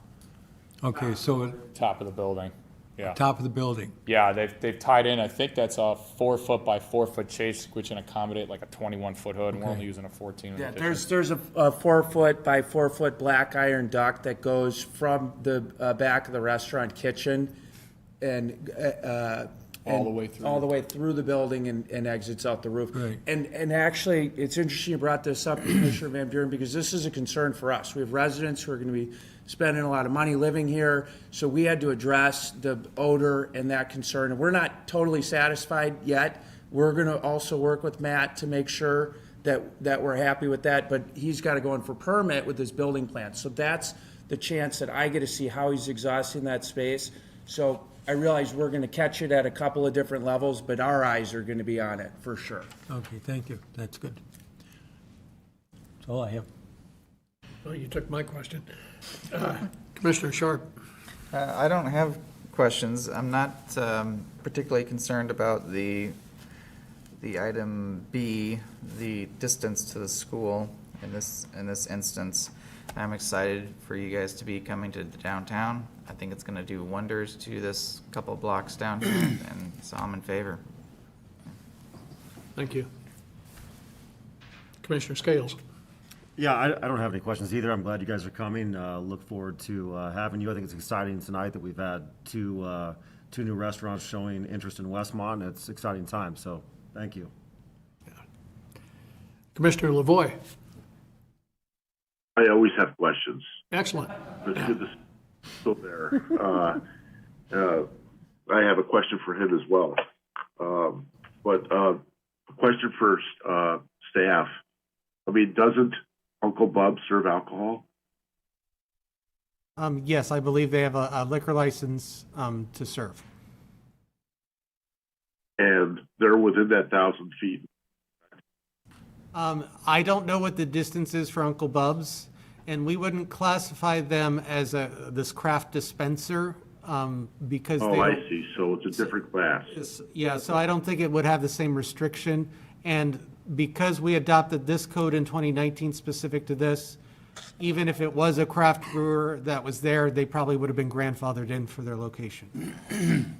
Well, I really don't have a problem with the distance and the variation for that, the rest of the application. I just, in the application though, I do have one question, maybe for staff and maybe for Drew Mitchell, and that is on the second page, it shows the covered patio. Are those doors going to open up so the sidewalk is exposed to when people are sitting there, or is there outdoor seating there or not? I only asked the question because it's in the application. So I'm not sure it says detailed. I can field it if you want. Well, That'd be great, thanks. I'm going to put a photo under the screen here. I don't, if Jeff can put that up there so everyone can see it just briefly. So when this building was planned for construction, they always showed this covered area with these doors. Yeah. And it was always Right. intended that there would be tables underneath that covered porch section, whatever you want to call it, a portico or a porch. That was always anticipated that the restaurant user or the food service user would have tables that were underneath that. And I think when you look at the floor plan that was submitted, they show tables out under there. So I get it. I was just confused. And the reason, Drew, is that you speaking? Hey, Chris, yeah, I was one of the two, how are you doing? I was one of the two gentlemen speaking. We also have Matt Weil here from Whiskey Hill. Yeah. Okay, the elevation, I was confused because it looks like that the Cass Avenue side has been like closed up with masonry and it won't have those doorways. And I thought sure that there was going to be windows on that elevation on Cass, but I don't see the floor. I don't remember. Yeah. But it's in the package. I just wanted to ask you the question. Is that representative of what Cass Avenue is going to look like too? No, Cass Avenue, and we've been getting this request. I wish we bricked Cass before we bricked the crotch of the building. It's going to be beautiful. It's got these fenestrations and architectural details as you move down. Some of the window styles change. They have mullions and they don't. Right now you see this big monolithic CMU block wall that is going to be dressed up in a major way. And we're just not seeing it yet. The reason why there's no doors or openings on the garage is because it's truly temperature controlled. So it's going to be 60 degrees in there. It's got the mechanical louvered vents to exhaust, but there's paneling and other cute stuff. You guys beat me up pretty hard on that at one point. So you're going to love what you see when it's done because your fingerprints are all over it. I hope it looks good. I'm looking forward to it. I have no other. Chris, this is Joe. I just wanted to add, I believe that when this was initially approved, we asked for all that kind of, the pretty fenestration on this elevation, because I think at one point it was anticipated it would be open to the parking lot. I think that just as it went through the permitting process, the requirement to block it up. But all those screening details that were always going to be there will be installed. Okay. Thank you. I have no further questions. Okay, thank you, Chris. Commissioner Clements? Yes. Yeah, no, I think that, and I don't see a problem with the 1,000 feet for school, because I do believe there was a microbrewery where my business is now, but they're within 1,000 feet of a school there too. I think, aren't they with a grade school? And I don't think that there's a problem with the way it's facing out. Also, then, I think it's definitely a great addition. You know, I love hearing the history of the business, and, you know, I think that's great that they sought you out, and I'm in full support of it. And Commissioner Thomas? I don't have a problem with it at all. It's step by step. We've moved it along, and you've answered questions that we've had. You've done changes that we asked for. Let's go. Okay, from my part, welcome to the Central Business District, and I think we're probably in a position to take a vote here. Chair would entertain a motion to approve. We'll have two votes here. A request from Whiskey Hill Brewing and HB Quincy Partners regarding the property at 1 West Quincy. First, for a special use permit request to operate a craft alcoholic beverage dispenser in the B1 Limited Business District. Do I have a motion to approve? So moved. Scales? Second Clemens. Motion Scales, second Clements. Discussion on the item? Seeing none, roll call, please. Commissioner Sharp, Yes. Commissioner Thomas, Yes? Commissioner Scales, Yes. Commissioner Lavoy, Yes. Commissioner Clemens, Yes. Commissioner Van Buren votes yes, and Chairman Carmichael. Yes. Second, a zoning code variance request for a craft alcohol beverage dispenser to be located within 1,000 feet of a school. So Motion. move Van Buren. Second, Thomas? Motion and second, discussion on the item. Seeing none, roll call, please. Okay. Commissioner Thomas, Yes. Commissioner Scales, Yes. Commissioner Lavoy, Yes. Commissioner Clemens, Yes. Commissioner Van Buren votes yes, Commissioner Sharp, Yes. and Chairman Carmichael. Yes. Well, there you have it, gentlemen. And congratulations, welcome to Westmont, and staff will let you know when you go before the village board. Thanks for coming. Thank you. Good night. Next agenda item is PZC 162-2021, a request from the Village of Westmont regarding the following: a text amendments to multiple sections of the zoning ordinance to define and regulate wireless telecommunication facilities, including antennas and towers, and to amend current requirements for other types of antennas. Mr. Hennefein, are you going to Yes, Mr. present Chair. this? So we saved the best for last. And I'm gonna give a little bit of background. There's a lot of information that's been put forth before you, so I'm gonna try to digest it into an understandable way. If I confuse anyone, just let me know and we can get into the details of it. But first, some quick background. The impetus of this is that there is potentially a request for a cell tower. And the village only has one cell tower existing in the village, and it actually was annexed in. So it existed when the property was annexed into the village. So when staff looked at the code, we came to the revelation that we actually don't have any code regulating cell towers. It's pretty common that most communities do have a certain amount of regulations, and I will state that there are federal issues that we have to abide by, but we do have some ability to craft our own language as long as we don't overreach what the federal utilities have permitted. The way what we have seen many times come before us is for cell antennas on buildings or structures.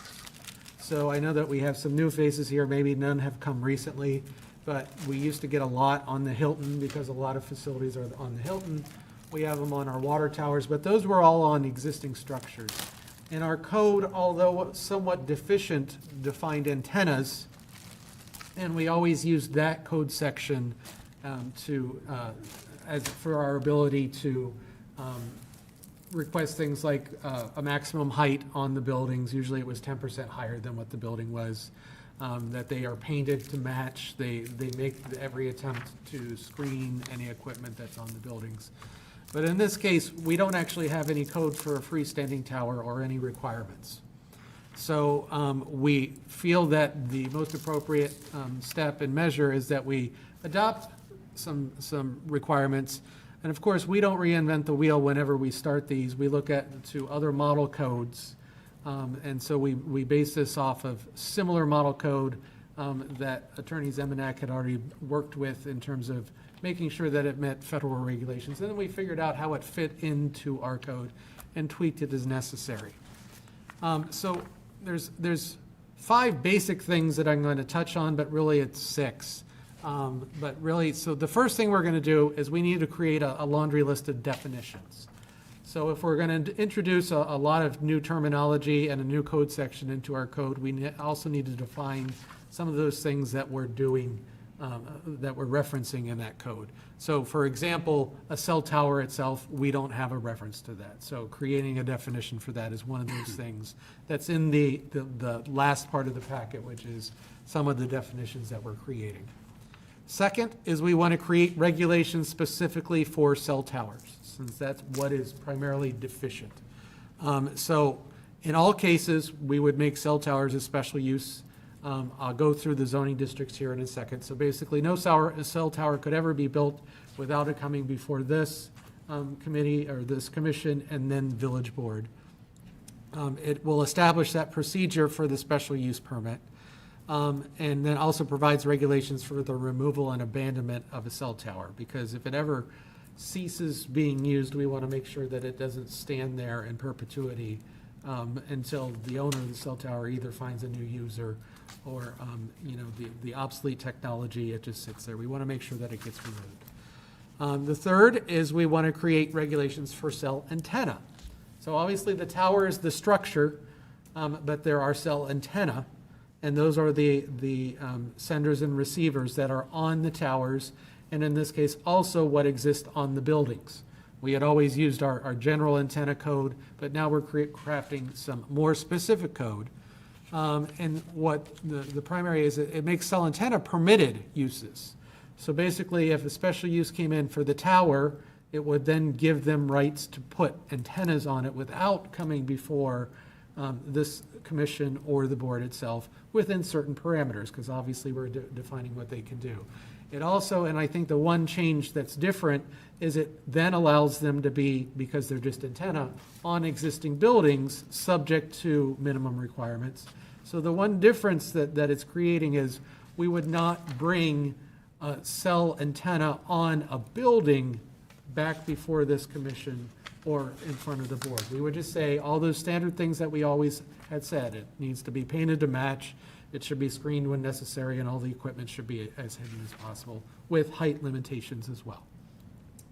And then, because we also want to do a bit of a cleanup on our existing antenna code, which was really designed for ham radios and the antennas you used to put on your roofs for, the TV service, which no longer uses that technology, and then, satellite dishes. We needed to clean up some of that language so it read a bit better and was more current to the standards that we get approached for nowadays. And the last piece that we want to touch on is this is different than the discussion of small wireless facilities. Those small wireless facilities are facilities that are being placed in the right-of-way by the utility carriers that go on existing poles. And those were authorized through both federal and state statutes. We adopted codes relating to those probably 3 or 4 years ago, and those are all managed through Public Works. So what we're talking about tonight has no effect on a small cell facility that might get installed on a light pole that's within the village's right-of-way. This is addressing private property. By rights of way, do we mean anything besides roads, streets, alleyways? Are there other rights of way that would be in this small wireless facilities definition? Basically, anything that's not private property that is owned by the municipality or the county or a governmental entity, which we typically classify as right-of-way. What it doesn't mean is it doesn't mean that if we as the village own our own property, that it gives them rights on our property. We would be treated just like any other private property owner. A park would not be considered a right-of-way? No, a park All is right, thank you. not considered a right-of-way. So one of the pieces I just want to touch on, and I'm not going to go through all the definitions and requirements, I just want to kind of go through some of the highlights. So I can always elaborate if someone feels that there's something they want to discuss. But in terms of the cell towers itself, the zoning requirements that we're looking at is first what zoning districts are appropriate. And it would be as a special use in the B2, C1, OR, and M zoning districts. So the first thing I want to point out is it wouldn't be in the downtown because that's B1 property. It wouldn't be in any residentially zoned properties. And then we have a couple other types of B districts, such as the B3, OR1, the M1 districts. Those typically back up to residential properties, so we felt it was appropriate not to include those. The second piece of it is setbacks. And right now, if we are approached for a cell tower, although our code is really incomplete, we basically have a standard that says it can't be more than 60 feet tall, and we would then go to the zoning district setbacks and say, you have to meet these setbacks. So I'll give you an example. We'll use the 30-foot setback example that we had tonight. Right now, I'd say, well, you have to meet the zoning district setbacks, which is only 30 feet. Well, that causes issue if the tower is 100 feet tall, because if that tower fell, it could fall in the right-of-way, it could fall on someone's house, it could fall on something. And it's fairly typical in the municipalities to say, well, that setback should be equal in height, so that if it's a 100-foot tower and it falls, then it falls on your own property. It doesn't affect anyone negatively or adverse. And there are other ways. They have what they call breakaway towers that say, well, if it's 100 feet tall, it'll break at the 50-foot mark if it's going to break. And so then we can reduce those setbacks based on how the construction exists there. So what the gap it's filling is, right now, I would tell someone that they only need to be 30 feet from a property line, whereas this would say, well, no, you have to be a setback that is equidistant to your height, which we feel is satisfactory and much needed in our code. It creates requirements for screening, and by screening, I don't mean screen the entire tower to its height of 100 feet in my example. There's always equipment on the ground that's affiliated with the tower, that's serving the tower. So we have fencing requirements and landscape requirements for that fenced area, so basically what you see at the ground level. And then we have requirements for what color the tower should be, and basically it's a neutral kind of gray color so that it's not offensive when you see it in the sky.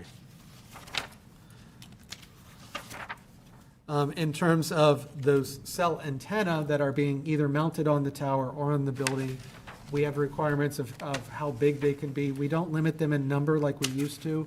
So on the Hilton, we used to set a number of antenna that were permitted. So let's say that number was 20 antenna.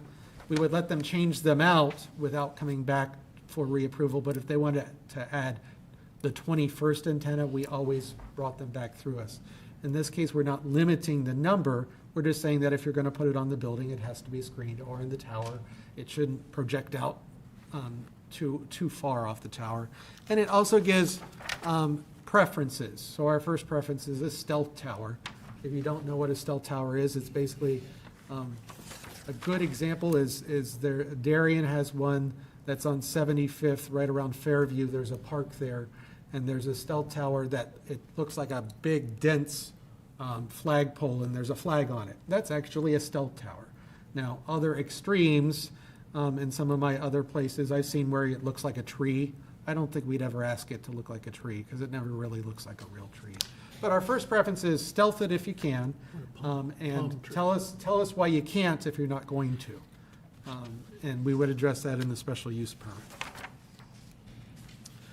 Part of the things that we're asking for when you go through permitting is proof. And what I mean by proof is, we don't want every cell company to come to us and say, we need a tower. We say, well, okay, you have to prove to us based on service area. Show us it's only as high as it needs to be. Show us that it can't be accommodated on any neighboring buildings or any other existing cell towers. So basically prove to us that that gap in service exists, and that's why you need the tower. And then we also have requirements for co-location, because we don't want AT&T to first approach us for a tower on this property and then T-Mobile to approach us on a property right adjacent. So not only do we have separation distance requirements for the number of towers, but we also have requirements to say you should build that tower to co-locate. So basically, if you're going to be the first builder, you have to build it to accommodate other facilities as well.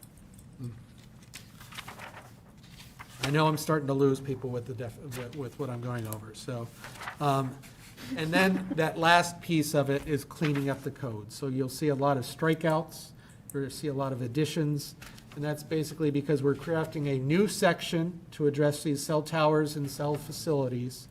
And then we're cleaning up the language a little bit on these remaining antennas, which we still have to accommodate for. 'Cause so if a ham operator wanted to put up an antenna in their backyard, we're cleaning up the language a little bit to make sure it reads a little bit better. And as always, I'm sure you'll have questions. I will try to field those best I can. Well, great job, Joe. That's a complicated subject, and yeah, I think village attorney would like to have a comment at this point. Thanks. And just to expand on what Joe said, you can regulate cell towers and cell antennas to a certain extent. You can't base the regulations, or if someone comes in for a special use request, based on whether the cellular transmission will have any adverse environmental impact or cause any harm to people. Some of you have been around long enough may remember a cell tower that was proposed at the high school to be part of a light pole. They actually agreed to fund lighting of the high school football field, and they wanted to put a cell antenna on a light pole, which would be basically a stealth tower. And residents came out objecting based on environmental concerns and the harm that cell towers may cause. The FCC has mandated that that cannot be a consideration whether or not to site a cell antenna or a cell tower. You also can't consider the impacts it would have on property values. But you can consider all the other things that are addressed here, such as does it meet the setbacks, is it justified to fill a gap in coverage, et cetera, et cetera. Bruce did send these proposed amendments to me to review, and I only recently reviewed them, and I have not shared with Bruce Sylvester my comments, but I do want to just bring up a couple points with you. Under the definitions of towers, there's three types of potential towers. There's like a lattice tower, which is like a big steel structure. There's a monopole tower, which is just a single pole. And then there's a stealth tower, which is a tower that's disguised kind of as something else. And sometimes it could be added on top of a church steeple, it could be a light, it could be a tree, et cetera. And I think the definition kind of confuses stealth tower. The stealth tower definition refers to a monopole. It doesn't necessarily have to be a monopole. So I think we just need to more clearly call out that there's three types of towers and define them, but that's minor. But is that flagpole on 75th is stealth tower because it appears to be a flagpole, or is a stealth tower where? It's kind of a hybrid. Okay. And I think there's an order of preference, which is if you can do a stealth tower, do that. If you can do a monopole, do that. And I guess it would depend on how the applicant presents it and what it looks like, how we determine what it is. I think the only difference that makes between a stealth and a monopole is that the flag's on it, and that's what's trying to say, it's a flagpole, not a cellular facility. Yeah. But sometimes you see them sticking up on top of a church steeple, for example, where it's not really technically a monopole. But the antennas are hidden in any event. More or less, yeah, usually. In section C2A, it talks about the setback requirement, and Joe touched on that from lot lines, that it has to equal the height of the tower, unless it's a breakaway tower, it can be less. But there's no mention of setbacks from any buildings that might be on the lot. And so I think I think that kind of, the way it's written now, anticipates a cell tower as a principal and only structure on the property, but sometimes it could be accessory to another building. And I think the setbacks should be from the lot lines or any existing building on the property. As far as the height, the height is limited to 150 feet, and sometimes regulations allow an antenna. The regulations as written allow antennas to go laterally with like a lateral arm not more than 12 feet. sometimes regulations allow the antennas to also go above the tower structure by not more than 12 or 15 feet. I don't know if you care. I think 150 feet's pretty generous. I don't think it's necessary to add that, but a lot of municipal regulations include that. There's an inconsistency, Joe, it's section C7 where it talks about the fencing and landscaping requirement for any equipment building that's on the ground level. Okay. And it says 4 feet, and then it says 6 feet, and it should be one or the other. The fence has to be 6 feet. I think it's reasonable to have the landscaping be at least 4 feet when mature. I think 6 feet gets a little onerous. If you have a fence, you don't necessarily, you're just trying to soften the appearance. Okay. Or is so- that just a misprint? It says 4 feet, parentheses, 6 feet. I think it's probably a typo, and Yeah, we need to and clarify 4 which one. feet's appropriate, you're saying, Okay, correct? change the 6 Yeah. to a 4. Section C9 talks about lighting, and it says at or around ground level. And what it says, let me pull it up. They shall not be artificially lighted at or around ground level. And I agree with that, I think. I don't know if they need minimum security lighting for access at night. But I think there's also this kind of, I think the way Bruce drafted this kind of mixes things. Usually you don't want the cell towers to have any lighting on the towers themselves. And the only time that lighting would be allowed is if it's required due to an FAA, Federal Aviation Administration requirement for plane safety. So I think we want to make sure, just revise this to say no lighting is allowed on the towers and only minimal security lighting is allowed at the ground level. If that makes sense.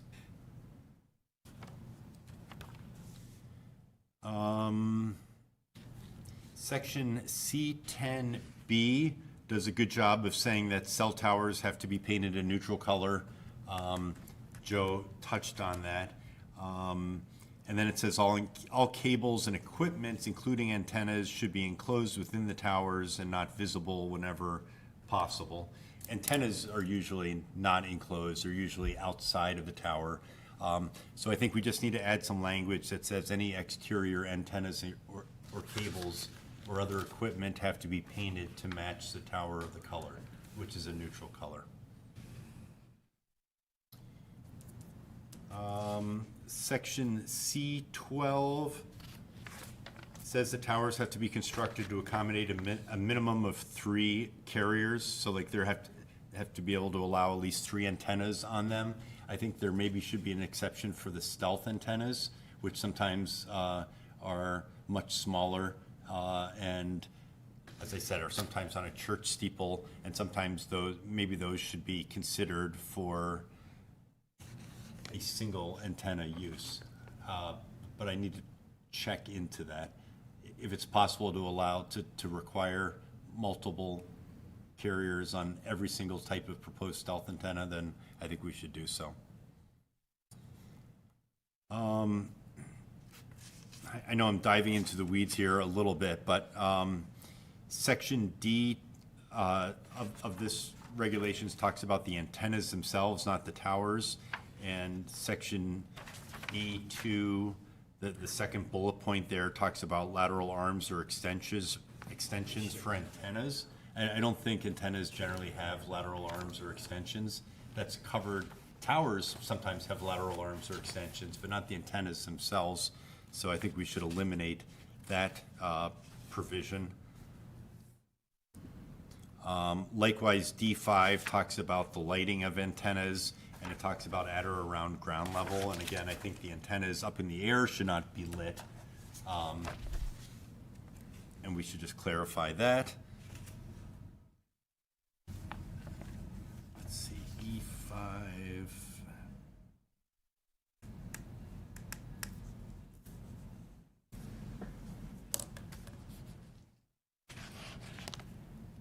Yeah, I'm not going to worry about that. Going at E5, is it? No, I won't touch on that now. And And then question about, Joe, this proposes to eliminate antennas and towers from the use lists in the B2, C1, OR, or M districts where they are allowed, because section 4.18 that, as proposed, makes it clear where they are allowed as a special use. I didn't know if it's worth having a cross-reference in the use tables or not. I wouldn't object to it. I do think that striking it out of the use tables completely and then just referencing it in this new section 418, referencing it would be cleaner, I think, because then you're actually authorizing the use in those districts. And then you put a note that it's subject to approval in that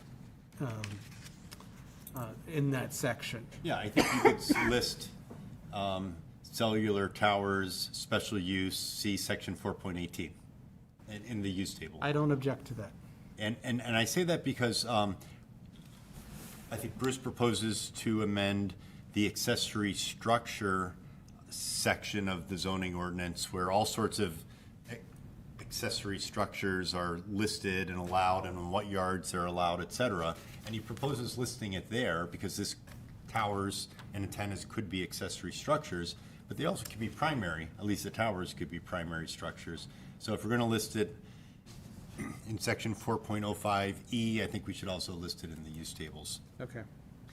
And then my last question, Joe, this might be more for you, but on page 84 of the packet, there's a My numbers, my packet's not numbered like yours is, I don't think. Okay, it's near the end. It's like the fourth or fifth to last page. It references amending section 4.02D1, which has some language about poles. And he proposes cleaning that up so it's consistent with these amendments, which makes sense. But it says, if you exclude the cell tower poles or other antenna poles that are regulated in section 418, it just says poles may be erected to a height of 60 feet above grade. And I'm wondering, what kind of poles would we allow other than flag poles, or we need to regulate them here?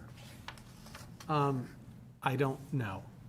I just know that we've always used that section for flag poles, and it was a reiteration of the 60-foot height that was written with the antennas and the accessory use structures. I think what we were trying to do there was just clean it up without deleting the section. But it's always been an odd section to me that we reference poles specifically here. I thought so too, because poles would be an accessory structure, and it seems more appropriate to regulate them in section 4.05E, where we list all the other types of accessory structures. And as long as we're doing these amendments, I'd rather eliminate that completely, because I can't think of any other poles, and just put it all in 4.05E. So you're recommending that we strike out the entire section of 4.02D1? Correct. Okay. And then with the 60-foot height, so on residential property, which has a height of 35 feet, would we allow flagpoles of 60 feet? Without diving into the code, I would, because that, correct me if I'm wrong, that's the only place that it currently has a limitation that we could limit it to 60 feet. Without that limitation, okay, I'm going to think out loud here. So we authorize flagpoles as an accessory use in that accessory use table. But it has no height requirement.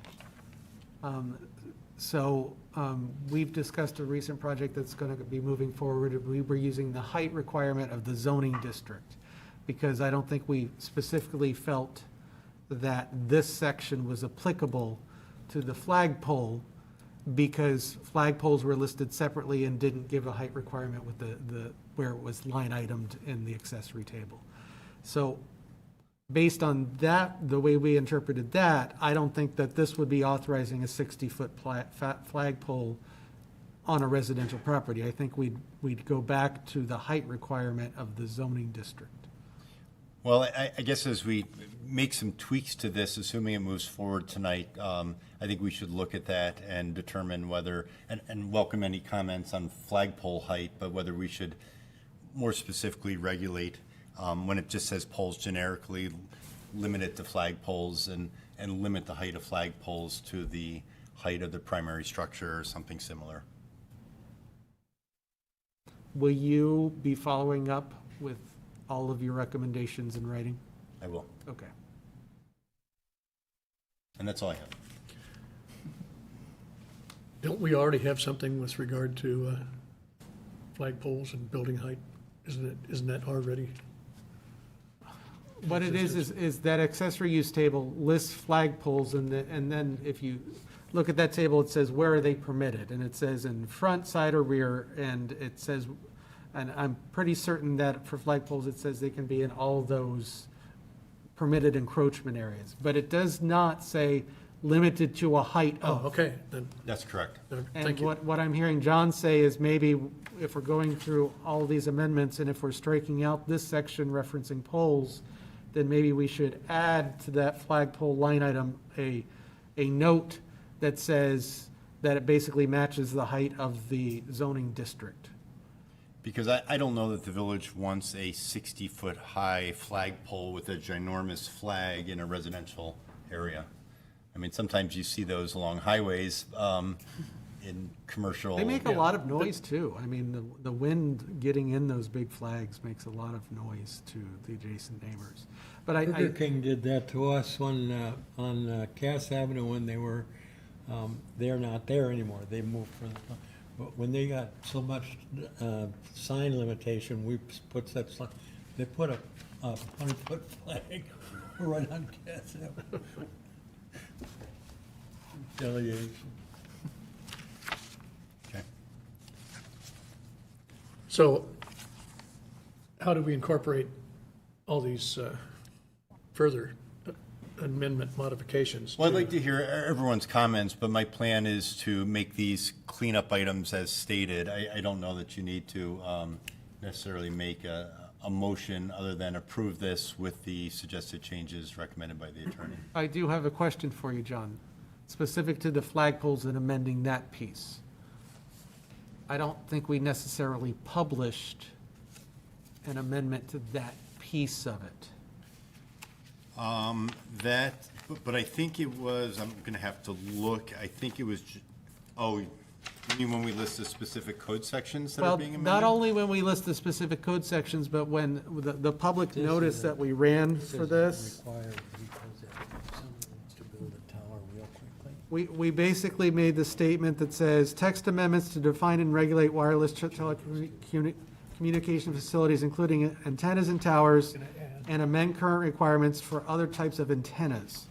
Can we make that change without? Yes, because I think it's a regulation of poles, and that's something that we're regulating. And also, section 4.02D is listed in the legal publication notice as a section that's being changed. Okay. So I think that's reasonable. I think the public's on notice, and if they're wondering, hey, are you regulating towers, poles, et cetera, they could come hear it. And then can I ask, and this is probably a question for the commission, are we amenable to it matching the height of the zoning district? So the example of a residential property, there's typically a 35-foot height maximum. So if someone approached me for a flagpole, I would go to that height requirement for the zoning district and say it cannot exceed the 35-foot. Are we comfortable if I introduce that? Sounds like it already exists. Or is there a different number that we should be directed to? 35 is good, that's 60 is too high, obviously, isn't it? Well, so I think, for example, B2, I want to say off the top of my head, is 45. So that would mean that if a business was trying to put one up, it would be a 45-foot height requirement. Because I would just say, whatever the zoning district allows, we would allow a flagpole of the similar height. Sounds good. Any commissioner comments or questions here? So that means if you had a 6-story building, you could have a 6-story flagpole, is that what you're saying? Probably a 6-story building would need a variance, because there are maybe a few zoning districts that allow a 6-story building, but if they needed a variance for the building, we would ask for a variance for the flagpole as well. But what could happen is if 45 was allowed in the zoning district and there's only a 1-story building that's there, we could allow a 45-foot flagpole in front of a 15-foot tall building. Well, I thought it was, someone said something earlier that it was limited to the principal structure height on the property. Who said, I thought, I think that was I had John. thrown that out, meaning the height allowed in the zoning district. okay. But, you know, limiting it to 35 feet regardless of, in all zoning districts is something to consider as well. So even if a building is allowed to be 45 feet in height, the flagpoles won't exceed 35 feet. If the building's 6 stories, the flagpole's still going to be 35 feet. I think that's reasonable as well. I agree. And if they want to come in for a variance and justify it, they can. Yeah, makes sense. Well, this is just a reciprocal question. How do you justify hardship on a variance for a flagpole? Well, that would be up to I them. know it's their right, but I'm just saying, how do you justify? Well, we'll wait and see if they convince us, if they come in with their reasoning. Yeah, what are they going to say? They don't like our sign regulations, they want to draw attention to their business, and a big flag will do that? You know, I don't think that's sufficient, but they can make the argument. Okay. Commissioner Lavoy, would you like to weigh in on this? I've seen a lot of these applications all over, and all of this is all good information, and what John's recommending is fairly standard across the board.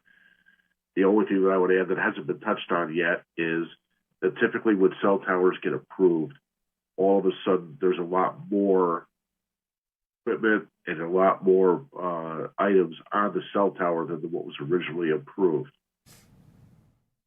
Typically what happens is if AT&T comes in and does a cell tower, other users that want to put their equipment on that cell tower. So you end up with that goes under the radar as far as the ordinance requirements. So I would suggest that somehow we craft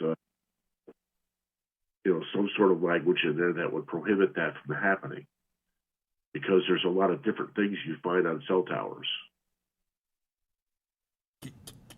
I'm not sure if I caught what you mean by other things. Like, for example, and this is a question I have when it talks about these towers are allowed for telecommunications antennas, is I think exactly what you're getting at, which is, well, is there other type of equipment or antennas that could or would want to go on these towers? For example, is there public safety antennas that's not necessarily, is that considered a telecommunications antenna? I'm not quite sure. Are there other antennas that aren't telecommunications antennas that would want to locate here where such a request would be reasonable? Yeah. And is that what you're getting at? Our alarm system too, John. Maybe that if we did a cell tower, we would want the ability to, add, that type of device on a cell tower.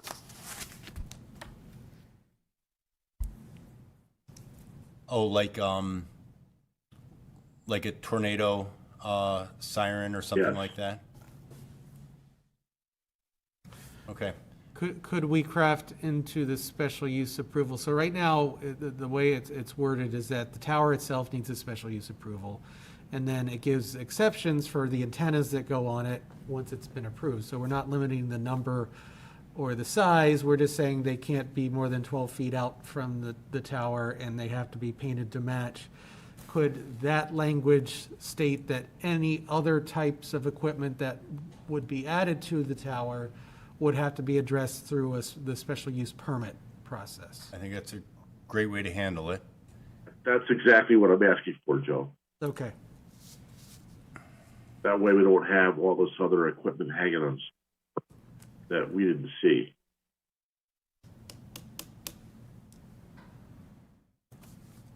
And I can craft that as part of the language if that's preferred, if it moves to the board. And obviously, John will guide us on if this needs to come back here with the revised language, or if we're authorized to move it forward with the changes we've discussed. Can we handle this, but I will just append the text amendment as written and include, to include suggested changes recommended by the village attorney. That satisfies me. Which would encouple all these. Does it satisfy John? Yeah, I think so. I mean, I think 95% of this is good, and it's more just some cleanup items that I think I made all of my cleanup items of note. You know, there's a few grammatical things that we don't have to get into. And then the other issue is timing-wise. I know there's an interested applicant, so I don't know if there's some urgency to get this on the books before someone applies, or whether we have time to table this so you can see a cleaned-up version. That's what I was thinking. If this isn't urgent, we know that there's somebody in the wings, but we don't know when. Do we know? So let me just give an example. So we're coming up on an application deadline so if we were to be, first off, no one has made formal application.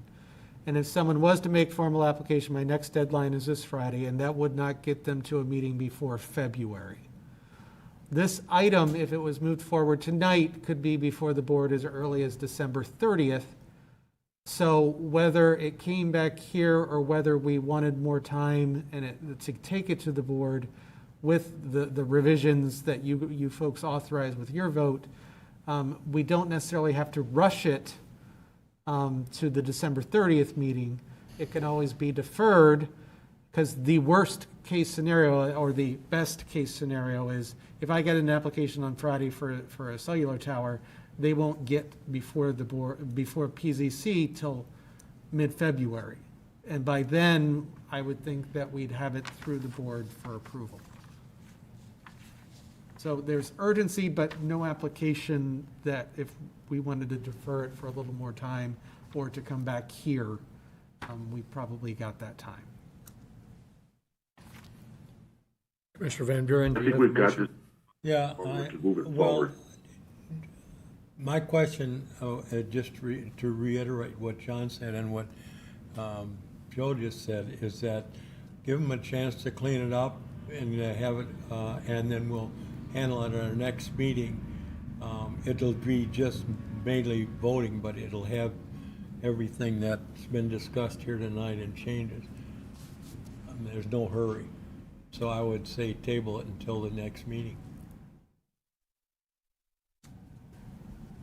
Chair would entertain a motion to table. Are there other comments that other people had? Yeah, maybe somebody else feels differently. Okay. No, about the text or anything. I don't know if everyone Okay, had a well, chance. let's take it on around. Commissioner Clemens. No additional comments. Chris, was that all you had? That's all I have. Commissioner Thomas? No, I'm good. Mr. Van Buren? Is it intentional that under the definitions on the very first page, the second and third definition is the same for antenna? Yeah. thing? I think what staff was trying to do here, and I didn't draft this, so forgive me for not being the expert in it, that we wanted to make sure that we were talking about cellular antennas that were on a building are different than cellular antennas that are mounted to a tower. But it doesn't necessarily say that as written, and I have a strike out there. Okay. So like for the tower mounted, it says a physical device that is attached to a freestanding tower, and then it says building or other structure. Right. I struck Just building strike or that. other structure. Okay, so you already got it. Yeah. I just had to read it 3 times to make sure I wasn't missing words. That's it. Commissioner Scales? I'm just curious how the language was crafted or where it was derived from, like the guidelines. Was that something come up internally or? Yeah, another community that I represent had an impending request for a cell tower, and so I did research as to how much a municipality can regulate, and I looked at sample cell tower ordinances from across the country and cobbled together the pieces from the various ordinances that I thought were best. And so this was approved in another community, and then Bruce took those regulations and added some definitions and talked about the non-cellular antennas and made a few changes, but essentially that's the origin of this. Interesting. Thanks. Yeah, I was just curious. Okay, anybody further comments? And I'm fine with tabling it as well, if that's what everybody wants to do. Well, Chair would entertain a motion to table until the January meeting. So moved. Van Second, Buren. Thomas. A motion, a second. Discussion. Seeing none, roll call, please. Commissioner Van Buren votes yes. Commissioner Sharp? Yes. Commissioner Thomas? Yes? Commissioner Scales? Yes. Commissioner Lavoy? Yes. Commissioner Clemens? Yes? And Chairman Carmichael. Yes. Yeah, we'll get it all put together correctly and then vote on it. Can I ask for one point of clarification from John? So is that continued to a date certain of the January 12th meeting? Is that the way we have to formally state it? I didn't hear. The continuance is to the January 12th Planning and Zoning Commission meeting. Okay. Thank you. So no need to republish, and the public hearing shall remain open. Okay, that's all the agenda items under miscellaneous. Any commissioner comments? Village attorney, Nope. staff? I just want to reiterate that the next meeting will be on January 12th. And then before you tonight, there was an email from the village manager about some training requirements that have to be fulfilled before the end of the year. Just because you, in your capacity here, the training has to be done. There's also an acknowledgement form that's there. That's only one piece of the training. There's an online thing. So if anyone has not done that yet, please do so as quickly as possible. If anyone wants to fill out the acknowledgement form because they hadn't done that yet, you can do that tonight and provide that to me. All right, and I have 4 of the acknowledgement forms. I believe I need both of yours. And I think I have those. Okay, then I'll turn these to you at the And end of so, the meeting. Chris, if you're still listening, I know Yes. you've been in your village email. It's regarding the same village email that was sent out today. So, Got it. Okay, that's it. Wish everyone a Merry Christmas out there and a happy and healthy 2022. Chair would entertain a motion to adjourn. Motion to adjourn, Clemens? Second, Sharp. All in favor, say aye. Aye. This meeting is adjourned.